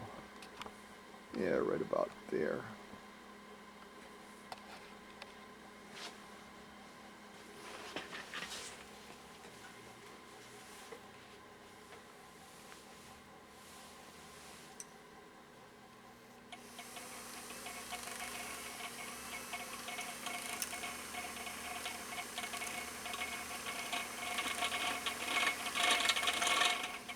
Slow it down, Scott. Slow it down, buddy. Yeah, we're almost fully wound already because this thread is just so heavy. It's so doggone heavy.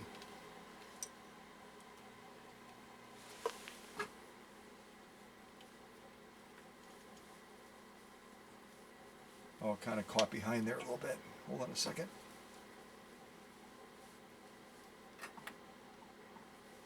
I wound it full enough that it kind of went around that edge a little bit. All right, I'm just going to pull it off.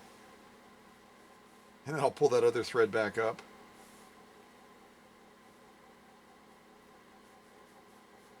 Yeah, upholstery thread on a standard bobbin it's a little bit of a trick to try to get it wound exactly the way you want it. But that's the final product we got right there,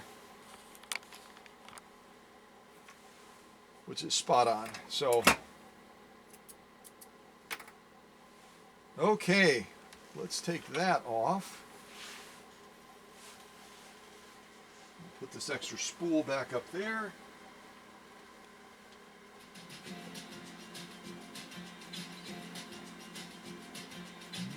Well, it's okay to encounter challenges because it's something that you're going to end up doing when you're in your sewing space, and you can say, yeah, I saw Scott encounter the same problem on that one premiere. Yeah, he overcame it. He overcame it.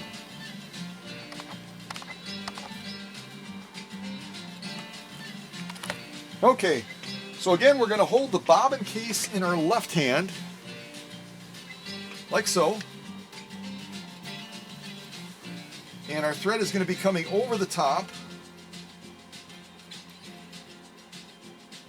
like so. Just get your little slat lined up. Bring that thread through the slat, underneath that tension spring.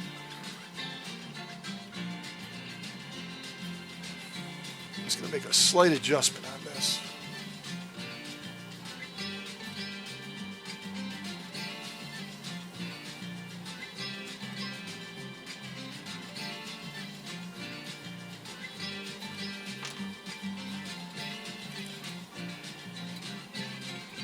Slide her in there, snap it into place, hold your rear thread, rotate your balance wheel towards you, and you just draw that thread straight up, bring her to the rear, close your little door, we'll put our extension bed back on. kind of grab your thread as you do it.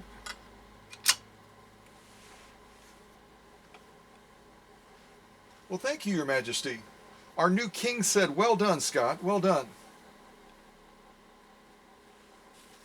Yeah, I don't mind encountering challenges. I don't mind at all. Okay, so let's get this back into position for take 2 on trying to sew cam C. See, 1, 2, 3, 4, 1, 2, 3, 4. Okay, now at last, we're going to try to do cam C. Cam C did not want to be sewn for some reason. That's okay. So what I just did off camera, sort of, is I moved our slider, and I think I showed that to you.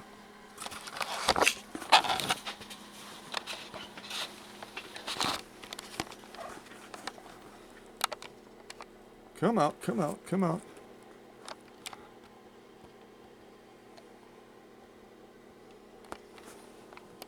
This is the slider I keep talking about right here. So I moved it from position 5. Again, position 5 on any of the cams is only going to be a zigzag. So, oh, I got to adjust that real quick. Hold on a second. There we go.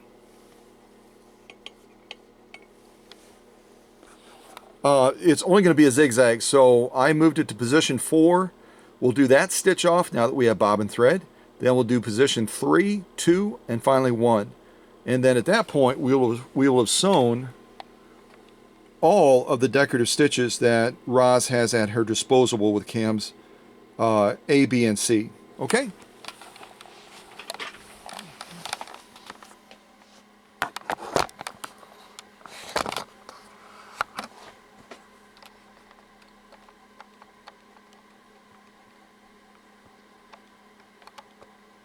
All right, let's try this again. Yeah, yes, I'll straighten it because I see that we're pointing cockeyed right now with the presser foot. Oh, gotta love it. All right, the joint is jumping. I need a little peppy music after all that, huh? Yeah, I do.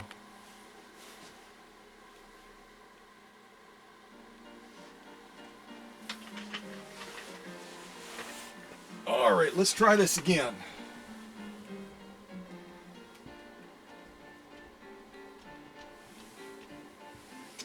So this again is going to be cam C, stitch number 4. Stitch number 4. Let's see what we get and not throw a fit. Here we go.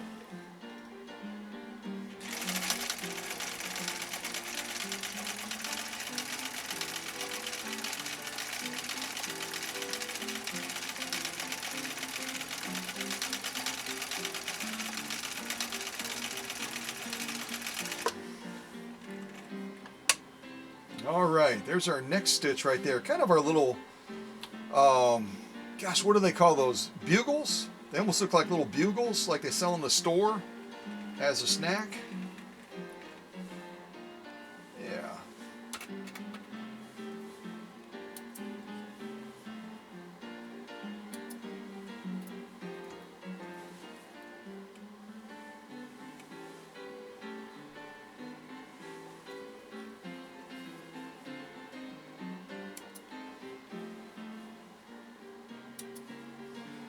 All right, let's move on to our next stitch.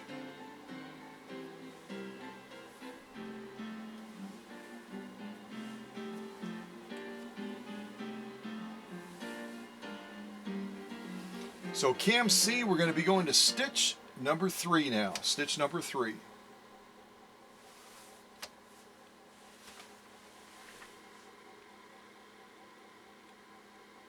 Yeah, that's worth playing again. I like that.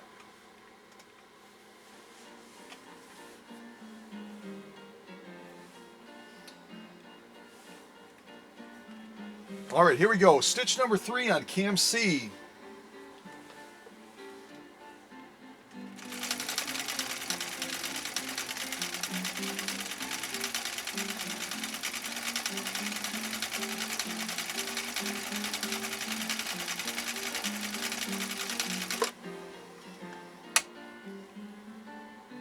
Oh, it's our building block one.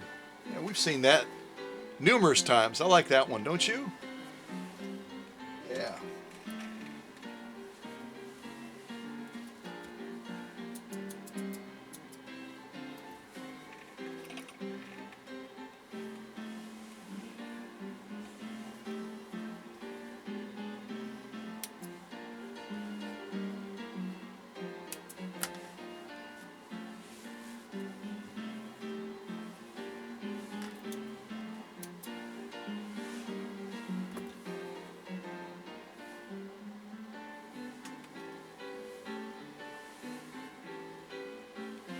All right, we're going to be going to stitch 2 on cam C now. So off camera I zeroed out the stitch width, put it on 0, moved our slider, and now I'm moving the stitch width back to 4 again. So cam setting number 2, cam C, here we go.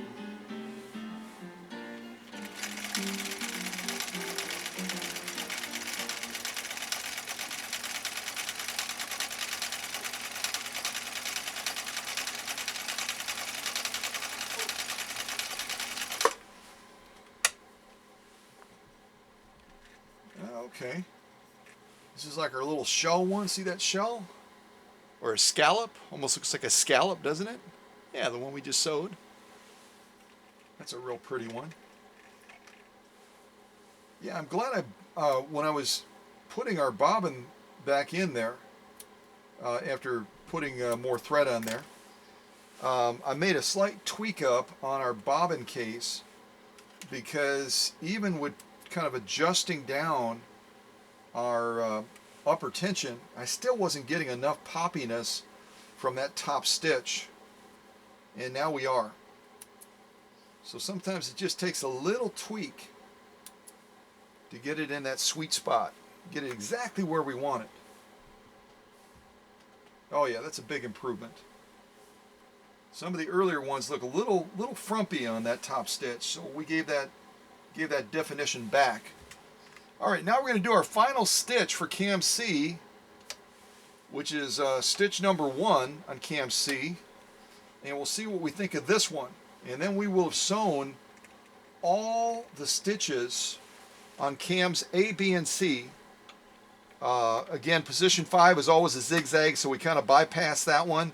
Otherwise, you could technically argue that each cam has 5 stitches, but position 5 is always a zigzag, so really what you have is you have a zigzag, and then you've got 4 decorative ornamental type stitches you can do with each of the cams.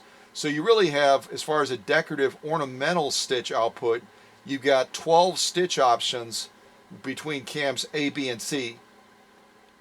So if you had all of the cams, A, B, C, D, E, what would you have? 20, right? Yeah, you'd have 20 decorative ornamental stitches you could do. All right, so here we go. Our final stitch, cam C, position 1, and we'll see what y'all think of this one. And then we'll be done with those cams. Here we go.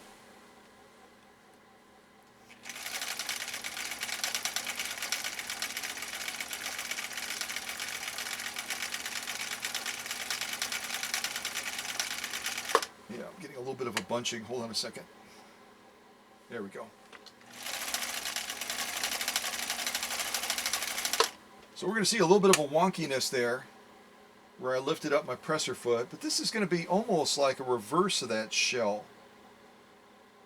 It's going to be a little bit different. It's kind of a shell building block, this final stitch on cam C, stitch number 1.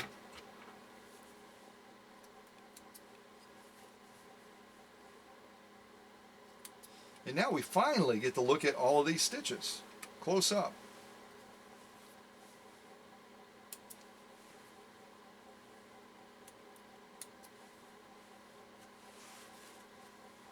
Again, using upholstery thread is not the ideal scenario.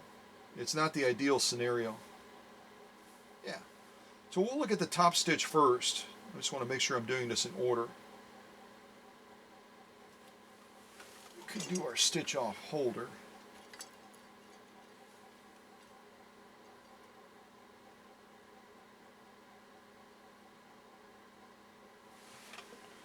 Just seeing if we have enough light. Maybe I should put it up on the bed.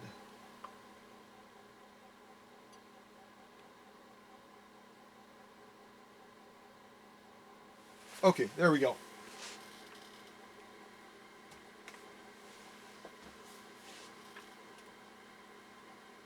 This next one is King Porter Stomp. King Porter Stomp. Okay, let's look at the output of cams A, B, and C. And again, we are using upholstery thread, about a size 89. We're using a needle size of size 90, universal, which that's probably not what they would recommend. But we'll look at the totality of stitching first. This again is going to be our top stitch. And again, I'm not 100% stoked about the top stitch because I had the tension up a little bit high on the upper tension to deal with managing some of the heavier materials, and then I didn't adjust it back enough.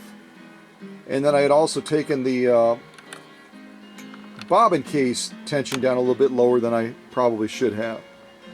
But with all of that said, blah blah blah, this is cam A right here that we're looking at first. And it's good. It's very, very good. Those are our 4 decorative type stitches.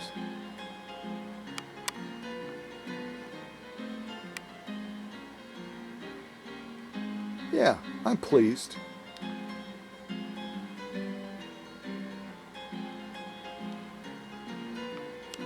So if you want to duplicate this on your machine, the very top row is stitch number 4. The next one down, which I'm calling a triple point type stitch, is stitch number 3. Then stitch number 2 is that blind hem stitch. And then stitch number 1 is that very bottom stitch. Then we moved on to cam B. Let me see. 1, 2, 3, 4. So this is cam B here, and this is where that adjustment that I should have made earlier on is a little bit more evident. The stitching is okay, but especially that shell pattern, the second one down, could be a little bit more snug on that top stitch. And I do tend to be hypercritical just because I want to try to get as close to perfection as possible. But that heartbeat one on the bottom, the 4th one down, I'm liking that one a lot.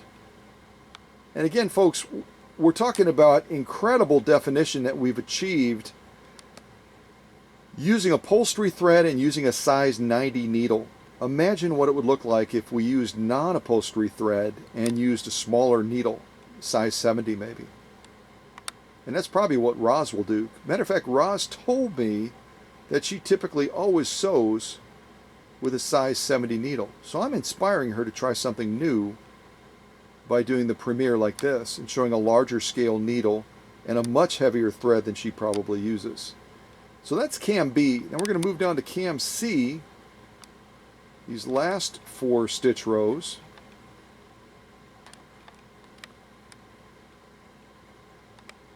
And by now I've made a slight adjustment on increasing the bobbin pull. And you can see that evidenced by how that top stitch now is starting to take much stronger form. Can you see that?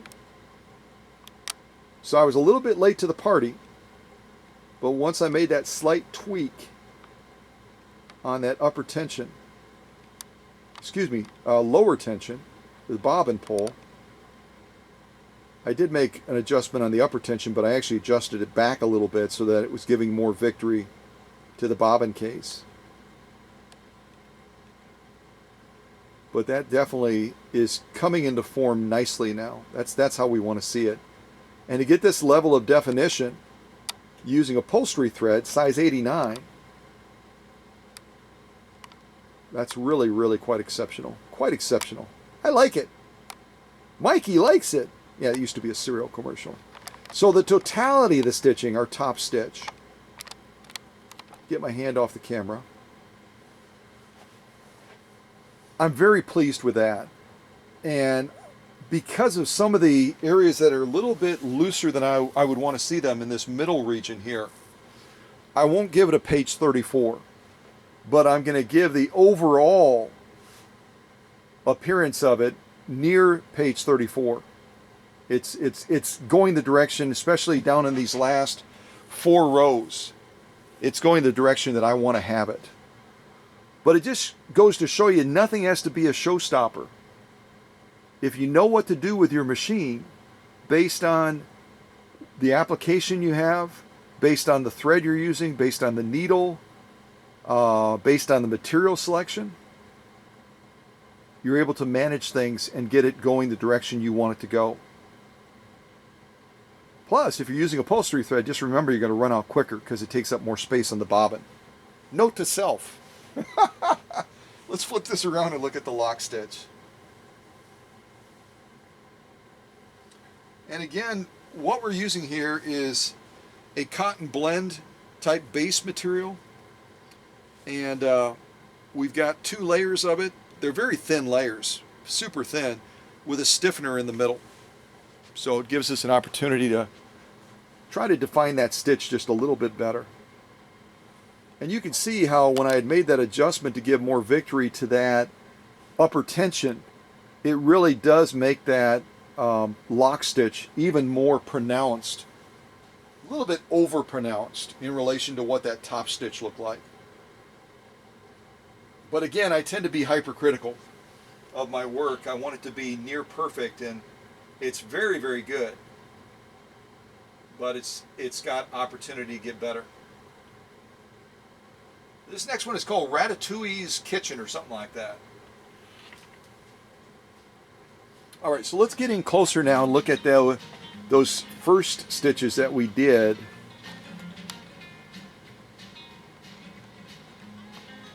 With cam A. And again, this is our lock stitch.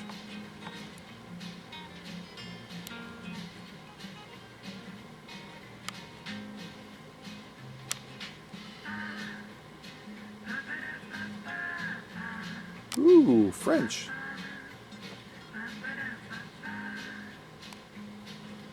So I am going to give these a page 34 because our tension has really done an excellent job of showing us the definition on these for our lock stitch.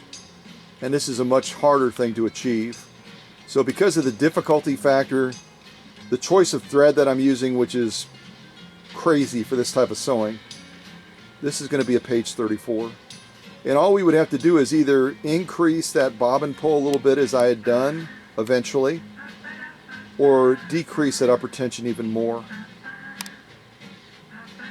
But that's what we want to be seeing right there. That's spot on. All right, that's cam A. Let's move down to cam B. This is cam B now, and I'm loving this too. See, that one that was loosey-goosey on top is a little bit overemphasized here. We just took a little bit away from this lock stitch and gave it to the top stitch. We'd have a real good balance between the two. But again, I've never sewn upholstery thread using this type of decorative ornamental sewing before, so it's a learning process. Beautiful stitching, don't you agree? And again, that's cam B. Down to cam C now.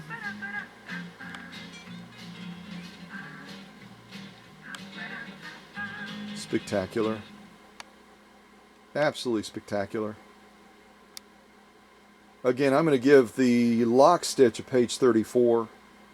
Top stitch is a near page 34, but just because of the tension balance issues that I addressed too late in the game, I'm not going to give that a solid page 34. But I should be fair to myself too, because I've never tried this application of upholstery thread on a green Swedish Beauty. Yeah. Y'all would probably be more kind to me than I would be to myself. Those are beautiful stitches, folks. We'll come out and look at the totality of stitching. Get my hand off the camera and stop bumping it and wiggling it and everything else. So this again is the totality of stitching for cams A, B, and C.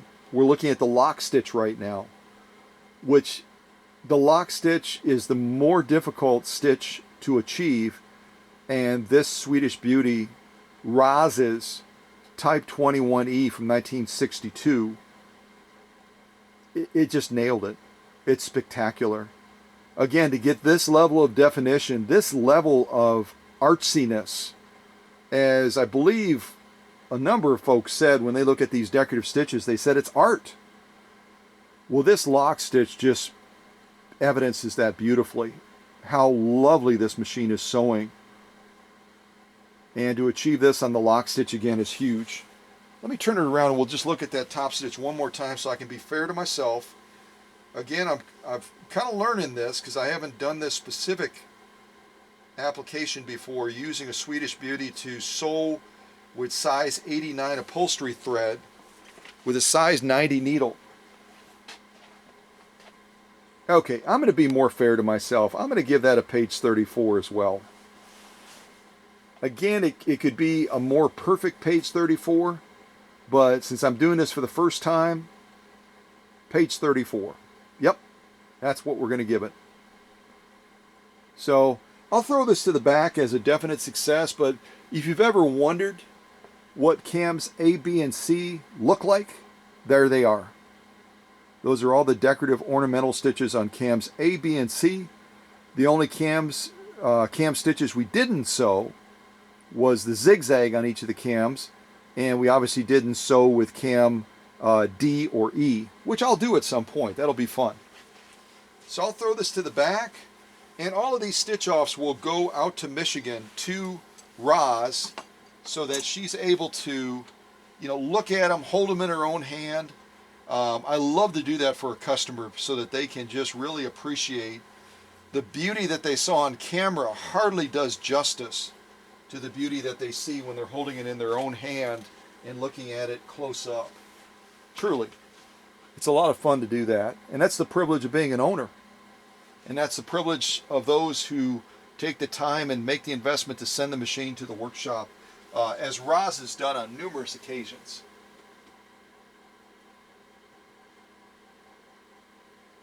Let's listen to Pine Street, and then we're going to be doing a couple more sew-offs. We're going to do press felt, we're going to do commercial grade upholstery material, and we're probably going to sew the bubble gum material as well.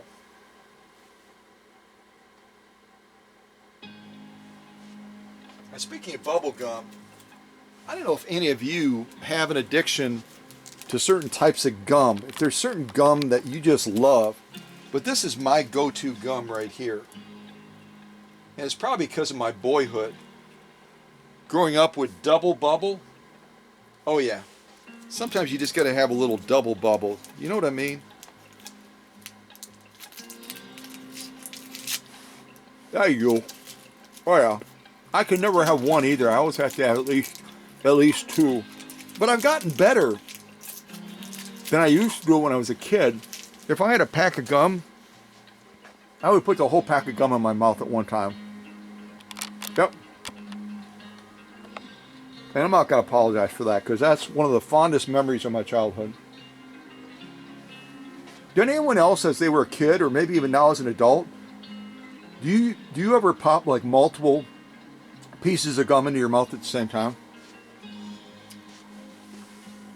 Let me know I'm not alone.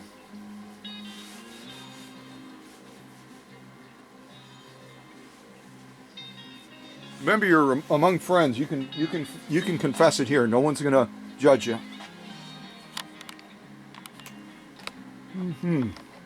Oh yeah, that's really good. I may not be able to talk for a while, but it's worth it.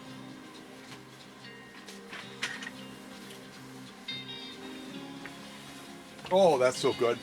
Oh yeah.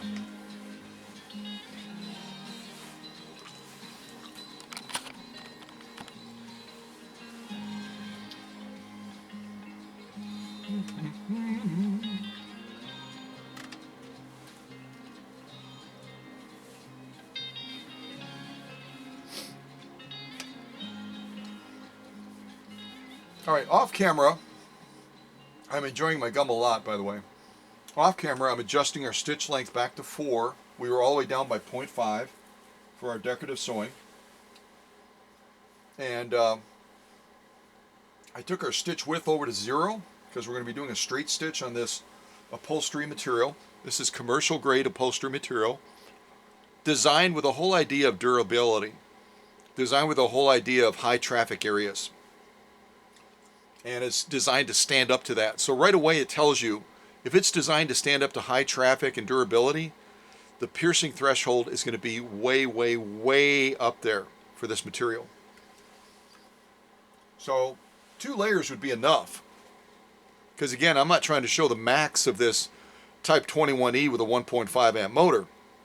I'm trying to show quality of stitch. I'm trying to show the diversity and the variety, the versatility of the machine. And we've already achieved that. We've already done. We could stop right here. We've already done all that we set out to do. But I want to finish off with some of these sew-offs that I think are equally challenging and test the power of the machine as well. So we're going to go from 2 layers up to 4 layers, and finally all the way up to 6 layers of upholstery material. 6 layers, folks, not making it up. Slide it underneath the presser foot. And thankfully we can fit it underneath there.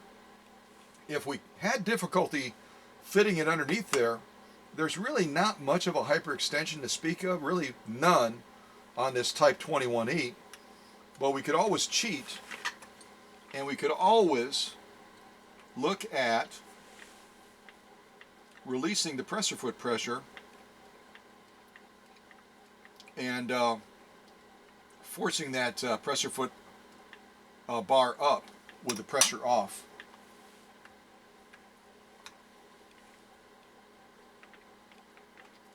Just making a quick adjustment on our presser foot pressure.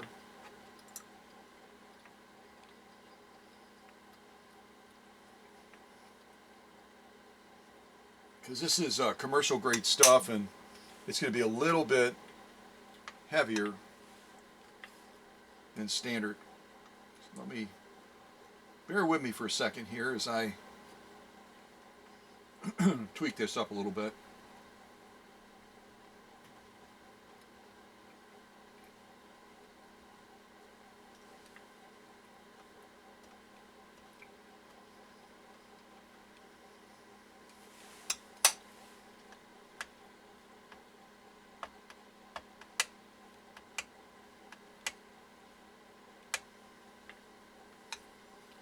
Trying to get enough on there. Bear with me for a second here.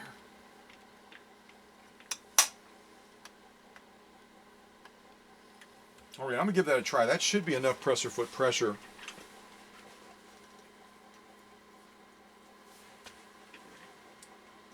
All right. So the next one is Sonatina number 2 in F major Allegro. Here we go.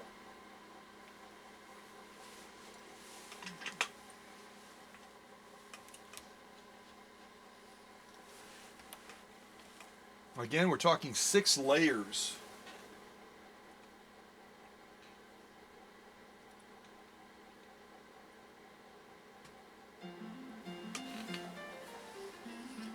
Six layers of commercial upholstery material.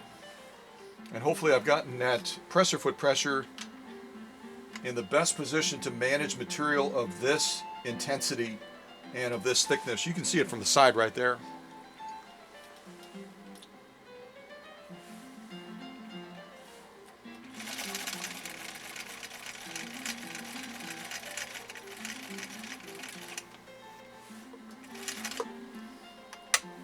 I think we've got some pretty solid feed going on. It's pretty solid feed.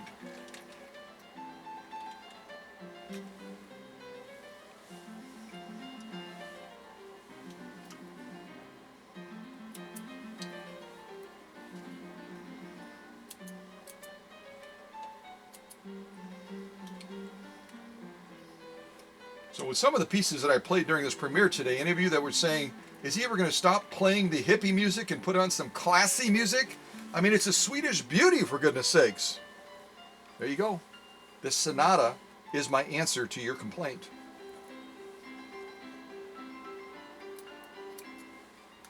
Yeah.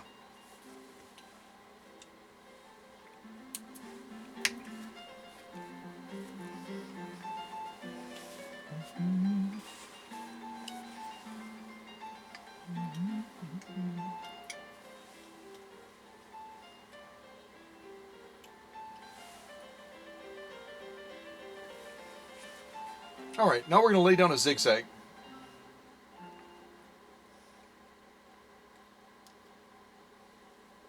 I'm going to take the stitch length down to 2. I'm going to take the stitch width down to 2. And we're going to buzz down with a baby zigzag. A little baby zigzag. All right, here we go.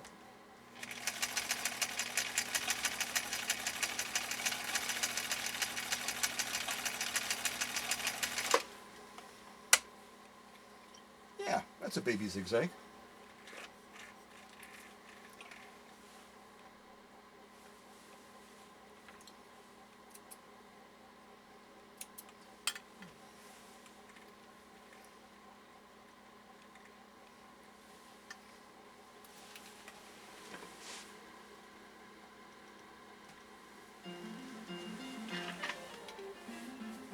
There, now I played Sonata more than once. So any of you classical music lovers, which includes me, can now say, okay, all right, he's done it. He's done it.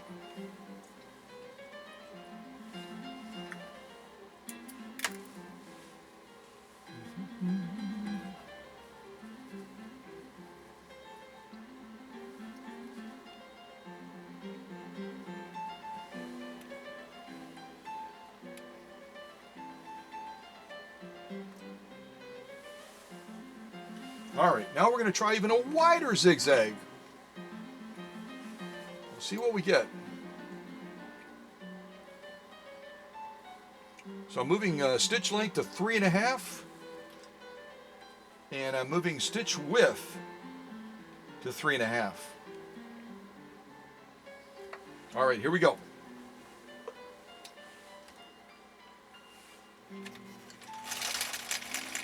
Gives you an idea of the thickness when this, and partly it is I'm not giving it enough gas, but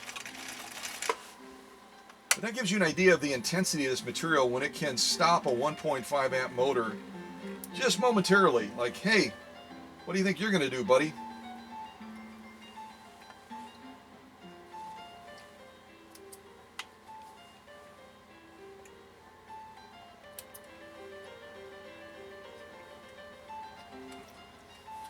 And since I like doing crazy things, we have just a little bit of space left on this 6 layers of upholstery material. I figure we will do a decorative stitch. Yes, a decorative stitch on 6 layers of upholstery material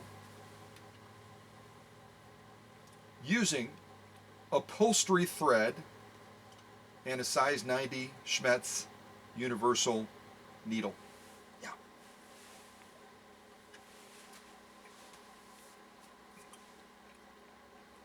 This is a new layer of crazy. Yes, it is. All right, now I'm going to see what we're going to pick. Cam C in there. I think we'll pick number 2. Number 2.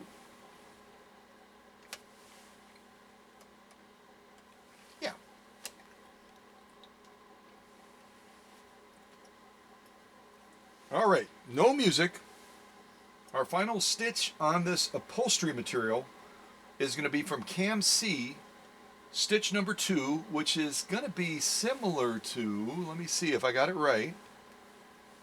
It'll be similar to this stitch right here. Can you see where I'm pointing? Oh, I got to point on this side. Right above my finger there. Second stitch from the bottom is the one we're going to try to duplicate on upholstery material, 6 layers of it, which I don't know if this is a good idea, but we're going to try it. We'll see what happens. All right. And I might do this one with my slow gear. Yep, I will. I'm going to pull the slow gear out, and let's see what we can do with this. Again, if you're brand new to this channel, the slow gear is not going to increase the power of the motor. The motor is what it is after I get done with it. It's a 1.5 amp original Swedish motor. You're always going to have 1.5 amps. It might peak up a little bit, but that's it. What the slow gear does is it uses a gear reduction system to take the speed of the machine down to 1/5 of the full speed of the machine. So it's a speed reduction. It's not a power booster. Okay?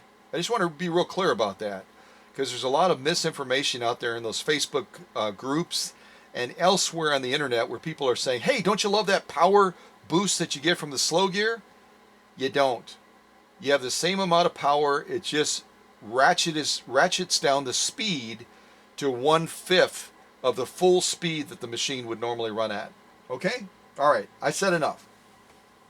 Now let's see if we can do the impossible one more time, sewing this decorative stitch off of cam C, stitch number 2, through 6 layers of upholstery material.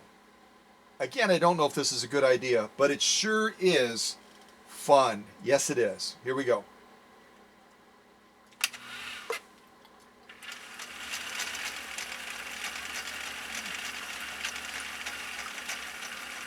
Get an idea of how tough that stuff is when that needle hits it and stops.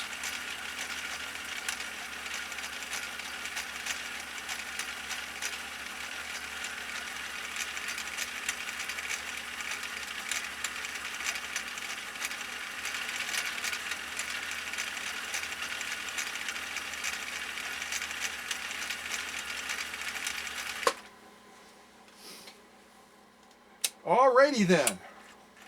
Hey, did you see that guy sew 6 layers of upholstery, commercial upholstery material, doing that decorative stitch off of cam C? Did you see it? Yep, I was there during the live premiere. Yep, I saw him do it. That's what Scott does. That's how he rolls. Yeah.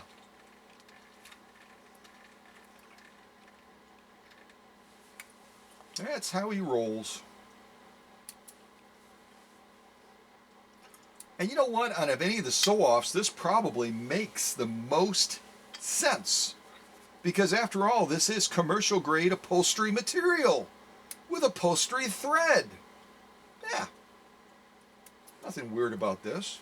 Maybe. Maybe a little weird. Gadzooks.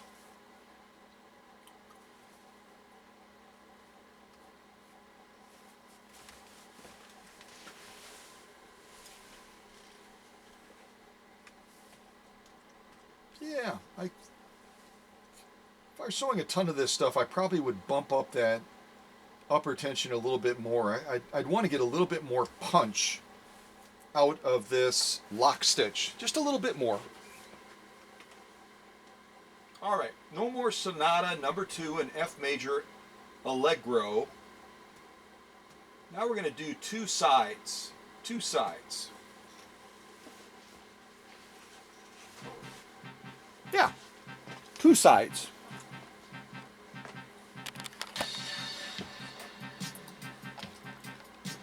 All right, let's look at totality first.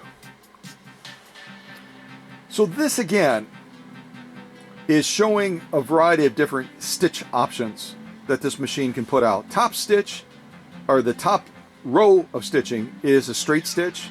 The one below that is a baby zigzag, then a larger zigzag, and then finally, the decorative stitch off of cam C, position 2, that we did last. And again, when it comes to the top stitch, it all depends on that bobbin case to define that stitch, along with obviously the needle and thread and blah, blah, blah, all that kind of stuff. But here I would have probably wanted to see a little bit more emphasis on that top stitch. which means increasing that bobbin case pull just slightly more. And I did notice that the bobbin case that Roz got with this machine is not an original bobbin case that would have come with this machine. It's an aftermarket one. They sell them like that. And so that might also, if we had used an original Husqvarna bobbin case, we may have gotten a slightly different outcome. It seems to be doing a decent job, but it's not original. I'm just going to say that. All right, so let's look at the top two rows. Straight stitch, baby zigzag.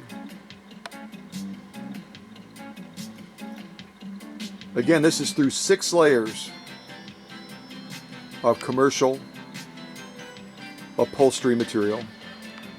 Beautiful stitching, lovely stitching. Now we're going to look at we have 4. Now we're going to look at the larger zigzag and then the decorative stitch below it.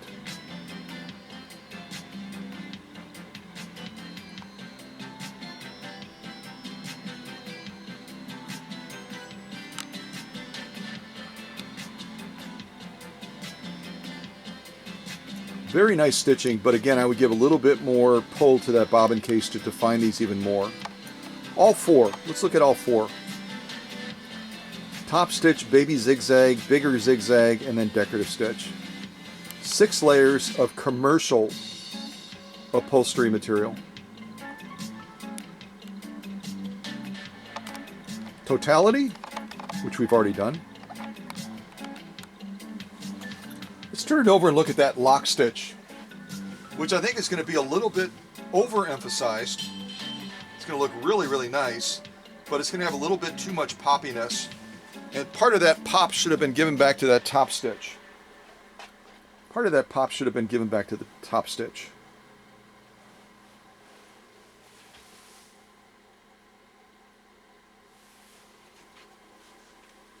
So that was 2 sides. Summer in Columbia. Summer in Columbia is the next one.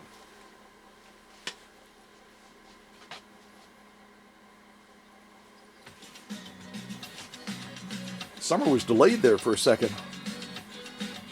So totality of the stitching, again, we're looking at the lock stitch through 6 layers of commercial grade upholstery material. Using upholstery thread, that's about a size 89. So we're looking at the first top rows that we did. Straight stitch, baby zigzag.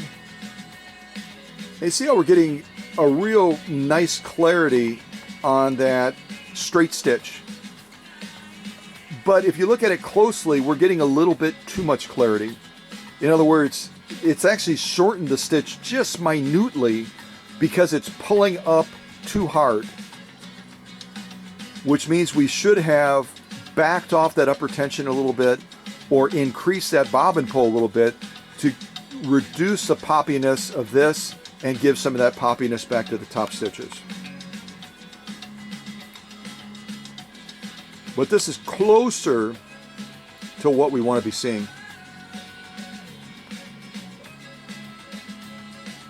Aren't those gorgeous? Ooh, they're having fun down in Columbia.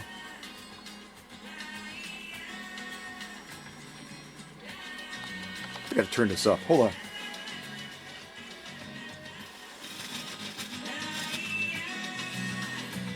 Hold on. I gotta start this one over. All right. Summer in Columbia. Louder so we can hear it, because it's a fun song. Yeah, it is. Yeah, come on now.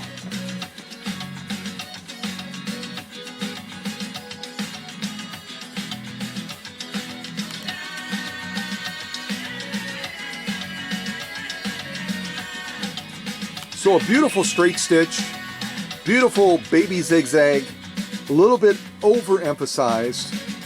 It's very, very nice. It's page 34, but it's a little bit too taut. So I would back the upper tension off a little bit and give the victory back to the top stitch.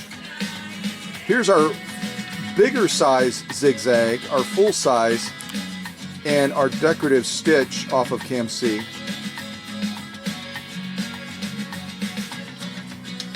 And see, that's the way we want to be seeing it.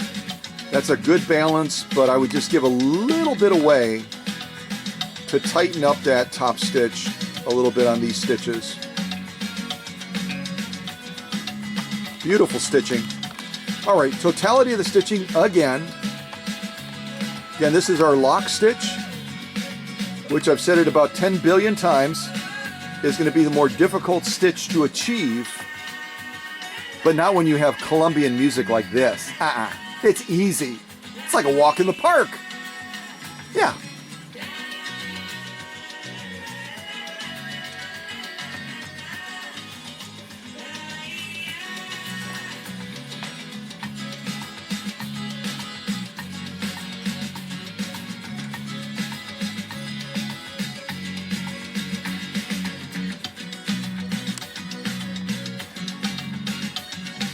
Holy mackerel!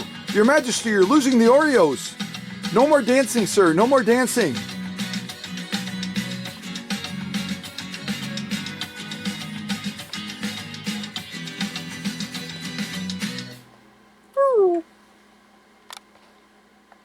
That's a fun tune, isn't it?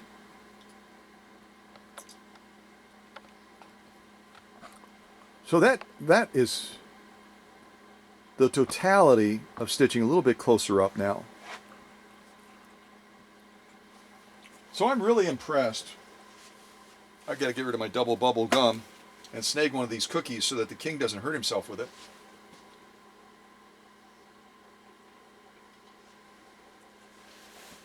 Okay. So I would give this a pass as well. Again, beautiful stitching on the part of this Type 21E. That belongs to Roz out of Michigan. Again, our lock stitch, our top stitch. Top stitch again is, I think is just a little bit underemphasized, but I think it with just a little tweak of backing off that upper tension, it would be exactly where we want it. And again, I haven't sewn this type of material using this upholstery thread before, so I'm going to give myself a little bit of grace and say page 34, a definite pass all the way around. 6 layers of upholstery material is just absolutely spot on. So I'm going to throw that to the back. What do we have left? We've got bubblegum material. We've got commercial grade canvas. We do some of the canvas. I think that would be fun. We'll do some of this canvas material. Again, this is commercial grade stuff. It's not lightweight. It's actually a little bit heavier than the U.S. Army stuff that I used forever. Look at that stuff. So we're going to do a little bit of sewing on this as well. And see what we think of this. See what we think of this. And I don't know how many layers we'll do. Maybe we'll do 4 layers of this and do kind of a sew around or something like that.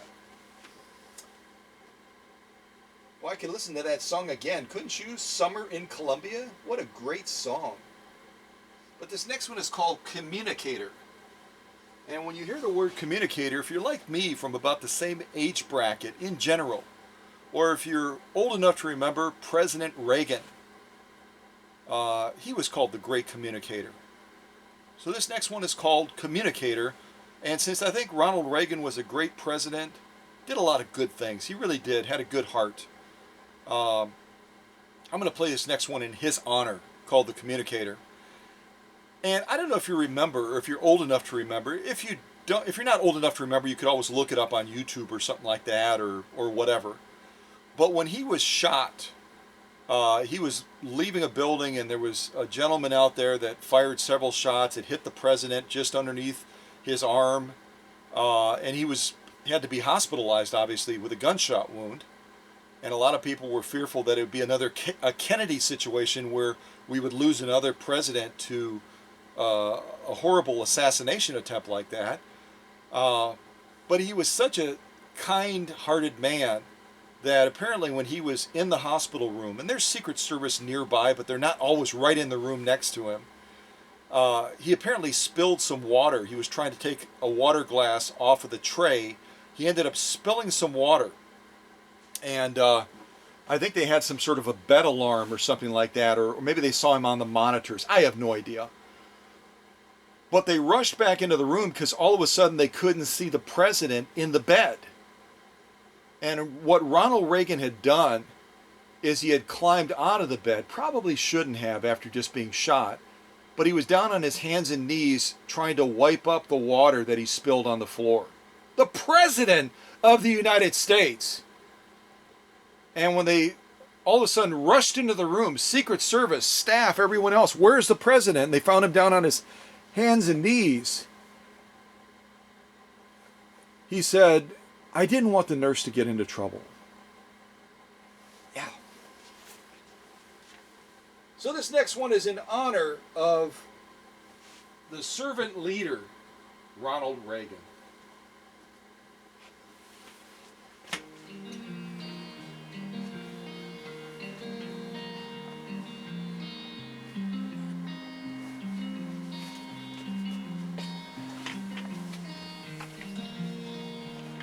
All right, let's go ahead and sew some commercial grade canvas. 2 layers, folding it in half again. 4 layers. 4 layers of commercial grade canvas. And we'll go down and around on this. We'll go down and around.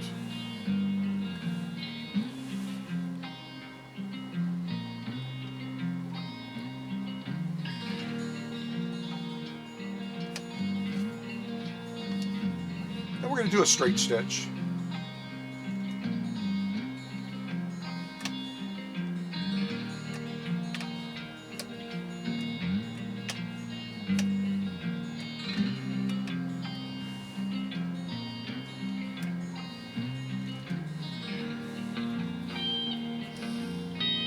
Okay, I've got everything set the way I want to set it, so let's go around and see what we get.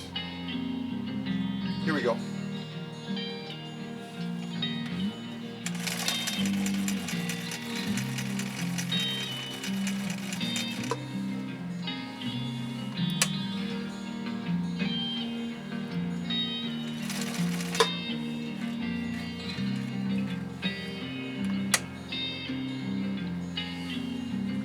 And I'm not going to close the box.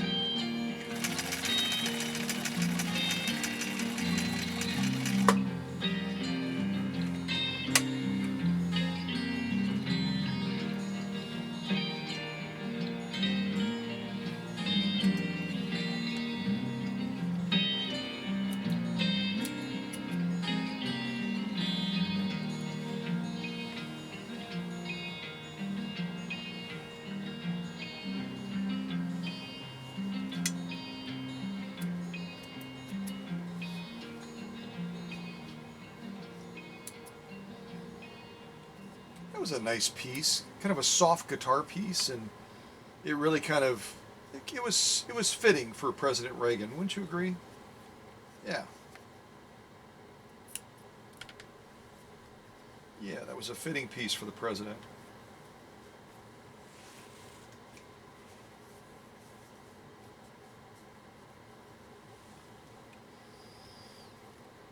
All right, and I'm just going to lay down a zigzag down the middle just for fun. Or we could be totally outrageous and do a decorative stitch again, couldn't we? Yeah, we could. Okay, let's do it. Let's do it. Decorative stitch down the middle. I think the last one we did off of Cam C was position 2. So now we're going to do position 3. We'll do position 3 and see what we get. Yeah. All right, here we go. Take up arm all the way up. And again, 4 layers of commercial canvas using upholstery thread, size 89, and laying down a decorative stitch. Crazy! Here we go!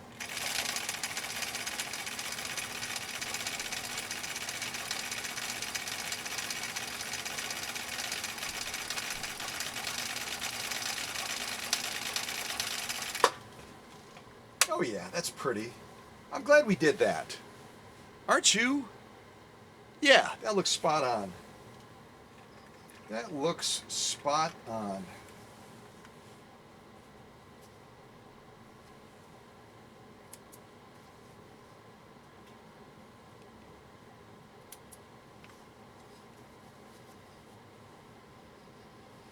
Yeah, it just blows my mind. President of the United States on his hands and knees, wiping up a little bit of water that he spilled because he didn't want the nurse or the attendant to get in trouble. That is way cool. That is way cool. It's a person who doesn't forget where they're from, right? You know what I mean? Some people forget where they're from. Forget that they're a public servant. Yeah, they do. Okay, so let's look at the top stitch first, which that bobbin case is just rocking it. You know what I mean? That bobbin case is just rocking and rolling. Big time. Beautiful stitching. Let me go ahead and pick another piece. And the next one is called Stinson. Let's take a look at this stitching. Again, this is 4 layers. 4 layers of commercial grade canvas. Let's look at totality first.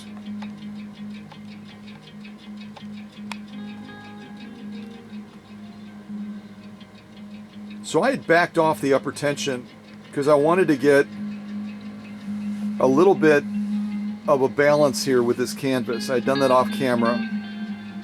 So we've got a bobbin case that is just really punching it home on that top stitch. I just hope I didn't do too much. Hope I didn't take it too far and take away from the lock stitch, because it's that sweet teeter-totter balance between the two. But these are gorgeous, aren't they? I don't even have to zoom in on them and you're just going, wow. Page 34, hands down. Page 34. All right, we'll come in on them a little bit.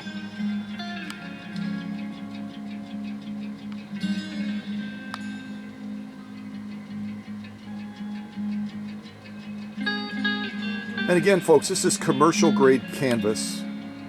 4 layers of it. Using upholstery thread. Size 89. That's crazy.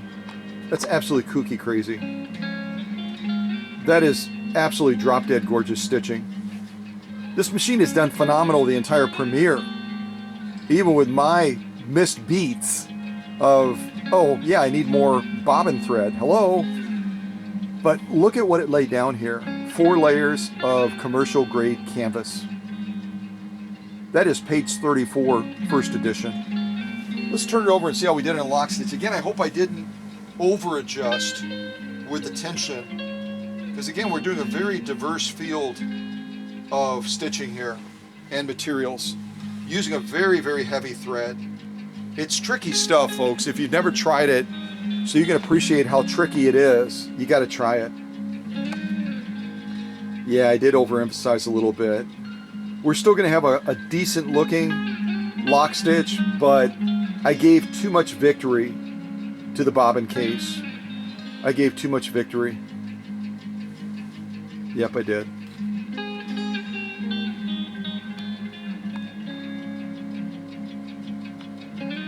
Yeah, it's just a little bit on the loose side. A little bit loose. Still a nice stitch. There's something wonky going on over there, but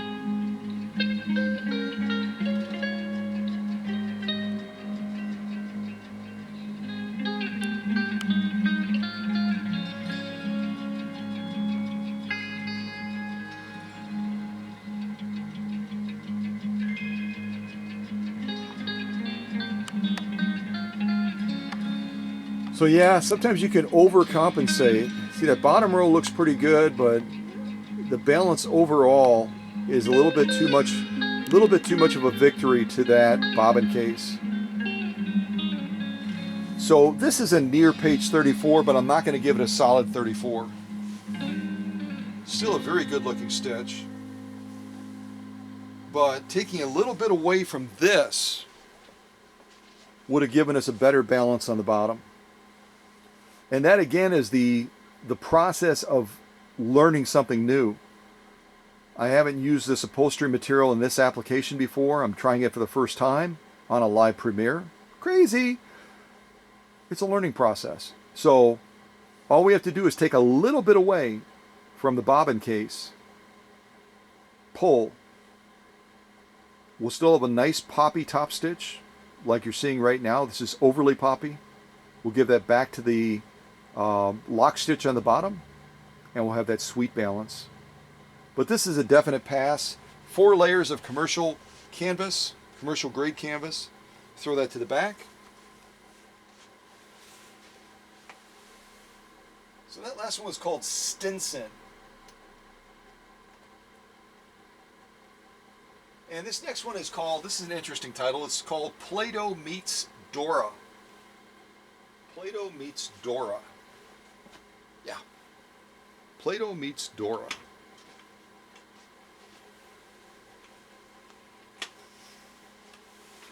All right, let's sew a little bit of this bubblegum material.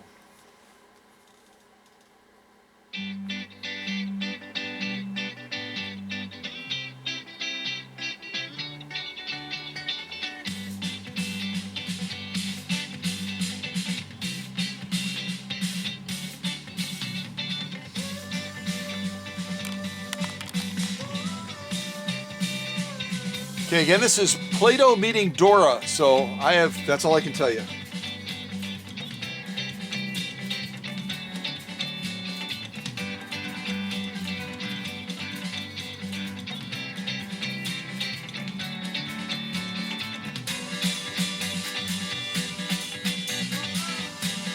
All right, 3 layers of bubblegum material.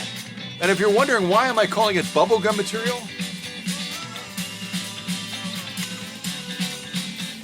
that's why.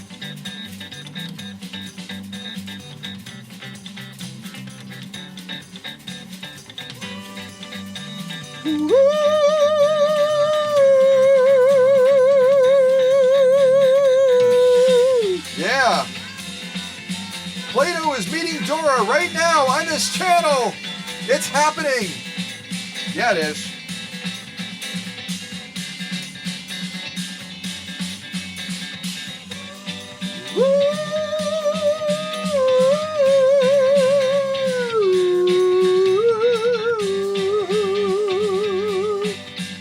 All right, why don't we do a decorative stitch around this bubblegum material? That'll be fun.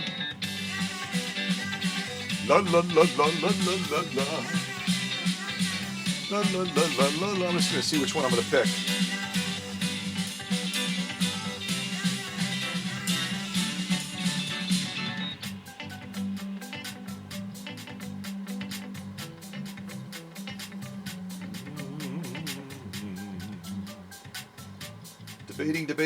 Debating. We try, what do we do? We did 3 the last time. Why don't we try 4? We'll try 4.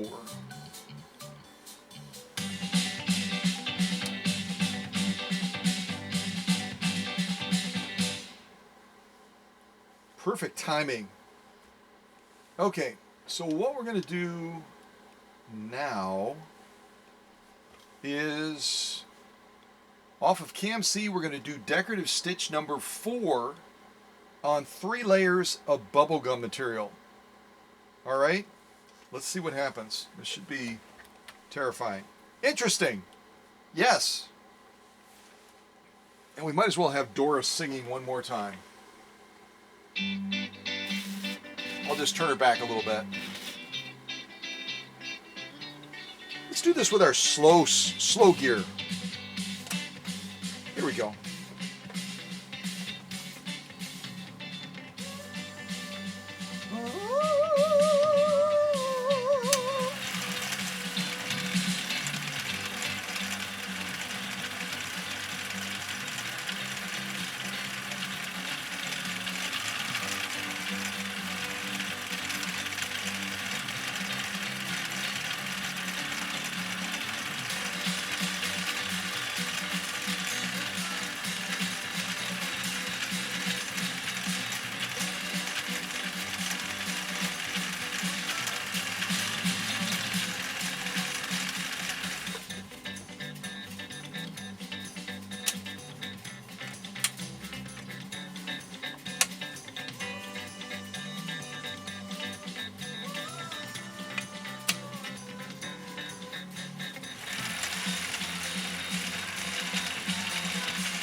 this stuff is real tricky, folks. Bubblegum material.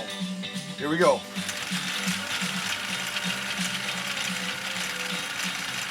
And again, we're using our slow gear so we can ratchet that speed back.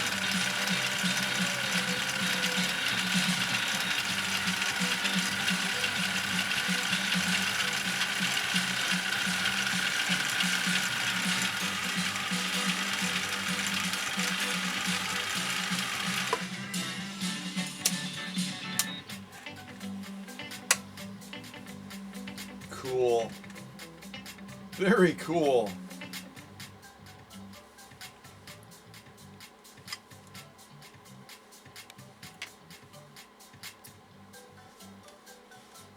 Play-Doh meets Dora. I can honestly say that I have never heard that song before.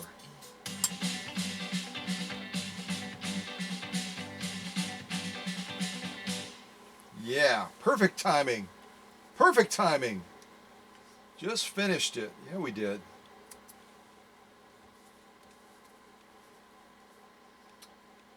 Again, this is incredibly stretchy material. Very tricky stuff. Super tricky stuff to work with. Super tricky stuff.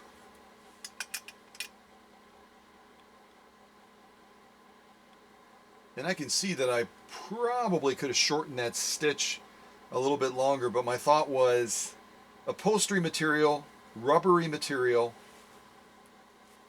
upholstery thread. I better not try to go too short, but I probably could have gone just a tiny little bit shorter than I did. Hindsight, hindsight.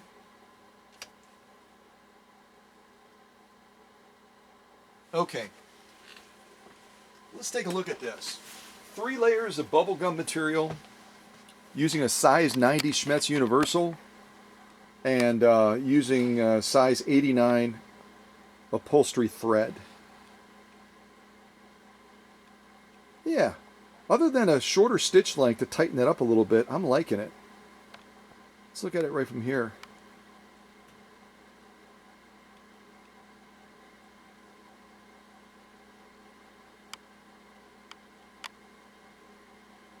Yeah, I like that a lot. Kind of a weird turn there, but that depends on where the pattern is in its cycle with the cam stack.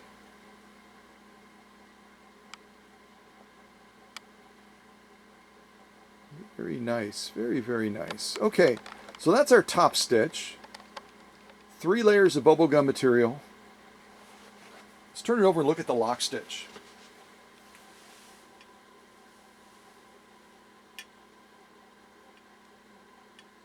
This is now our lock stitch. Let's take a look at that.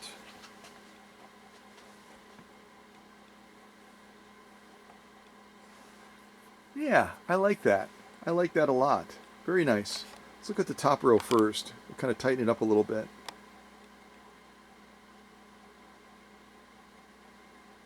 Again, a lighter thread, a smaller needle would give you a totally different result.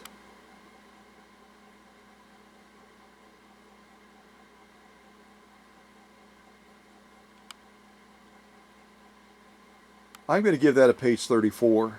I don't think I've ever sewn 3 layers of bubblegum material before.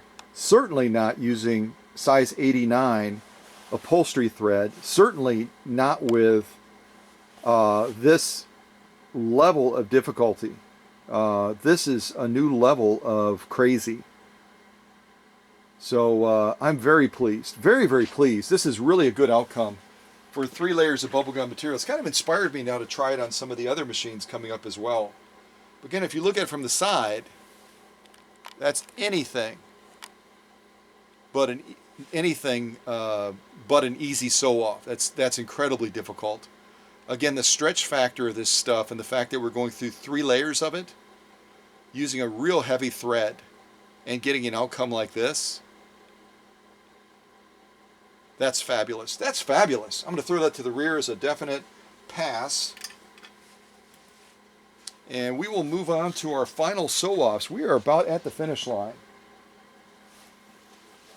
And unlike the last premiere I did for Alberto, where I was really rushing to get the confirmation done, still do it right, but not quite as detailed and lengthy as most of them are. We are definitely going down. This is a marathon on this one. This is a marathon. We're covering a lot of good ground with Roz's machine. Okay. So the next one is called Sonata number 2 in F major Rondo. Rondo once, I said it twice, but you know what I mean.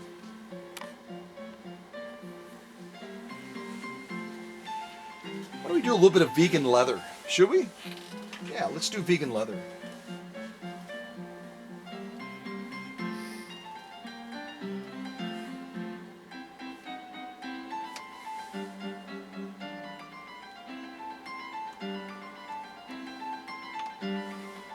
And I think I'll do another, for fun, I'll do another decorative sew-off. And this is going to be pattern number 1. We've done pattern 2, we've done pattern 3. We're going to try pattern 1 now on this vegan style leather. And we'll do 2 layers of this. And I think I'll just go down once because I don't want to run out of bobbin thread twice in one premiere. That would be ridiculous. Yeah, it would. Okay, so here goes pattern number 1 on cam C, sewing through 2 layers of vegan style leather. And vegan leather, if you're new to this channel, is leather and vinyl mixed.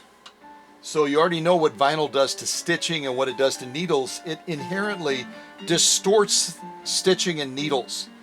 It just plays havoc on it. So we'll see how this machine manages this very difficult sew-off of 2 layers of this vegan style leather and vinyl blended. Here we go. Once I get to the take-up arm to the highest position. All right. And I'll do this regular speed. I'm not going to do this on the slow gear. We've used the slow gear quite a bit already. Here we go.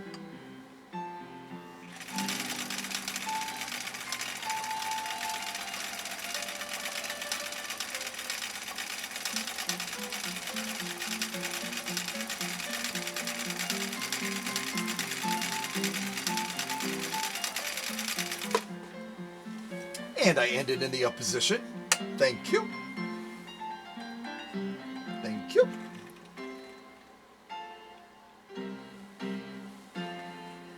Perfect timing. That was a pretty piece, wasn't it? Yeah, it was.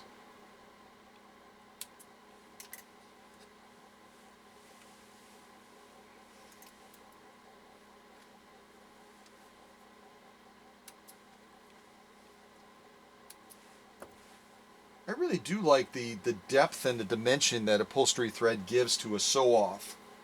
It just gives it a lot more meat. You know what I mean? Gives it a lot more to look at.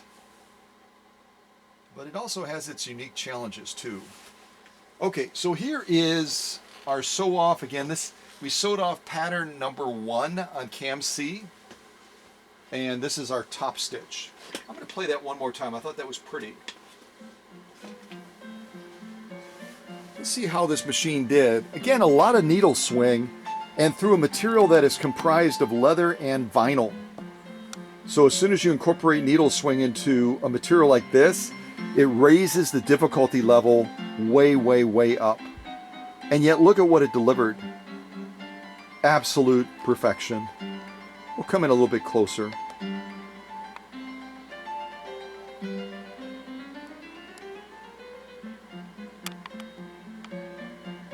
Folks, that's page 34, and look at the thickness from the side. You can kind of see the edge there.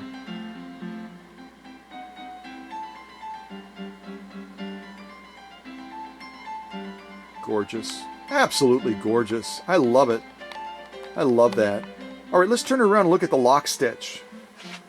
Again, 2 layers of vegan style leather and vinyl mixed, using a heavy upholstery thread with a size 90 Schmetz needle.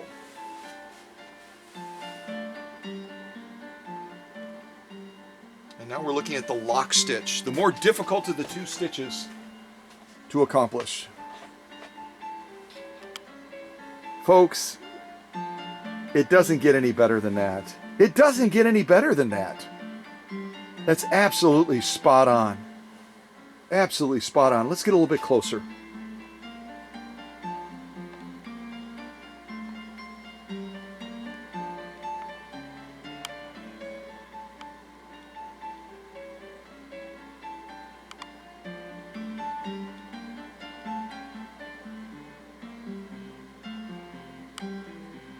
Page 34, folks.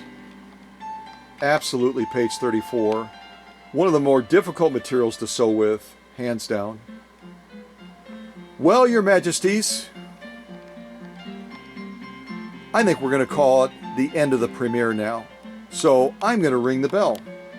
And I hope you've enjoyed watching Roz's 1962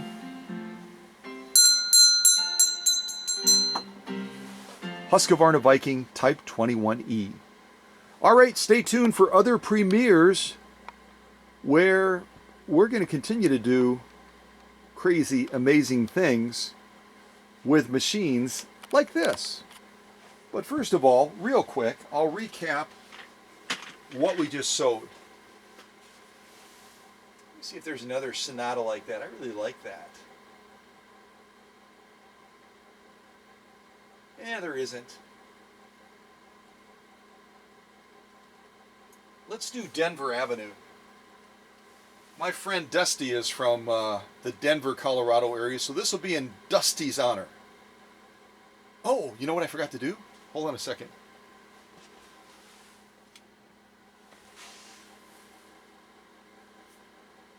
Page 34. Lots of page 34s today. So I'm going to leave this very cool magnifier out that came from Roberta, from the great state of Illinois. And we will review some of the other sew-offs that we did while we're listening to Denver Avenue.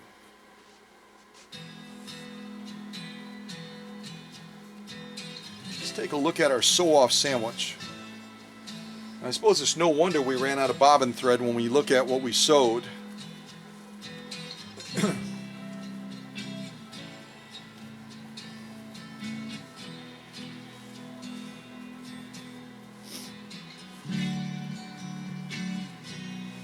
So this is our sew-off sandwich. Again, how many other people with YouTube channels with a fairly good sized following like ours here, quickly approaching 11,000 subscribers, and we've got 4 or 5 times that number that come to the channel every month that never subscribe. No idea why, but if you're one of those non-subscribers, hey, click subscribe, would you, please? So this is our sew-off sandwich, what we sewed. This is the decorative side, along with some straight stitching that we did on Roz's Type 21E. E, that's fun to say, isn't it? E. Type 21E. Just beautiful stitching on the part of this machine. So I'm going to throw that down on the bed. And then we did commercial canvas. This is canvas material. And laid down a combination of things, straight stitching and decorative stitching. And Roz's machine just knocked it out of the park. Beautiful job. We did commercial upholstery material using upholstery thread. And again, this 21E, Type 21E, did a fabulous job. We did bubblegum material, 3 layers of it. I've never done 3 layers of bubblegum material before. And yet there it is. Absolutely spot on. And bubblegum material sewing with a decorative stitch.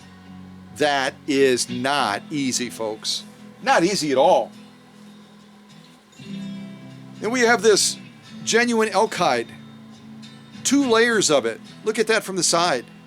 It's greater thickness than a men's belt. And this machine just knocked it out of the park with gorgeous, gorgeous stitching all the way around. Top stitch, lock stitch, absolutely gorgeous stitching. Again, 2 layers of genuine elk hide. We sewed this crazy 100% polyester ribbon material. 100% polyester ribbon material. And this machine just did a bang up job. Didn't miss a beat. Absolutely spot on in every respect.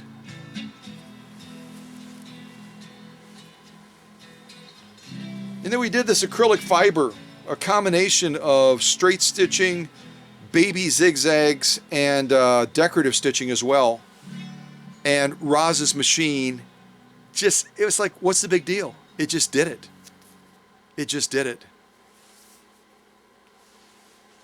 And then this last sew off, bear with me for a second here. This last sew off of this vegan style leather, a very intricate decorative stitch on cam C, stitch number 1 on cam C. I had to look. And it laid down stitching like this. Top stitch, lock stitch. Page 34 all the way across the board. Not missing a beat. And laying down absolute consistent beauty of page 34 stitches. I'm totally impressed. This Type 21E has done a phenomenal job and deserves the recognition of this amazing page 34 magnifier. Yeah, it is. So stay tuned for other premieres like this, where you just never know what type of new crazy thing Scott's going to try on a live premiere, and the lessons that he's learned about bobbin thread. Yeah, I did learn quite a bit, yeah. So, what do I say all the time? Sometimes a teacher, always a student, right, Your Majesties? Always a student. Oh, hey, you got to give Roz's cams back, Your Majesty, and I'll take care of the Oreos. I got that, okay? Yeah, but Roz needs her cams back. Thank you, Your Majesty. Yes, sir, you will eventually have a name. We've got some great suggestions. Yes. No, you're not king number 2 now. You're king number 1 still, Your Majesty. Yes, you are. All right, well, stay tuned for other premieres like this. Congratulations, Roz, on your Swedish Beauty and the fact that she's ready to start heading back to Michigan. Yes, she is. All right. Bye, everybody.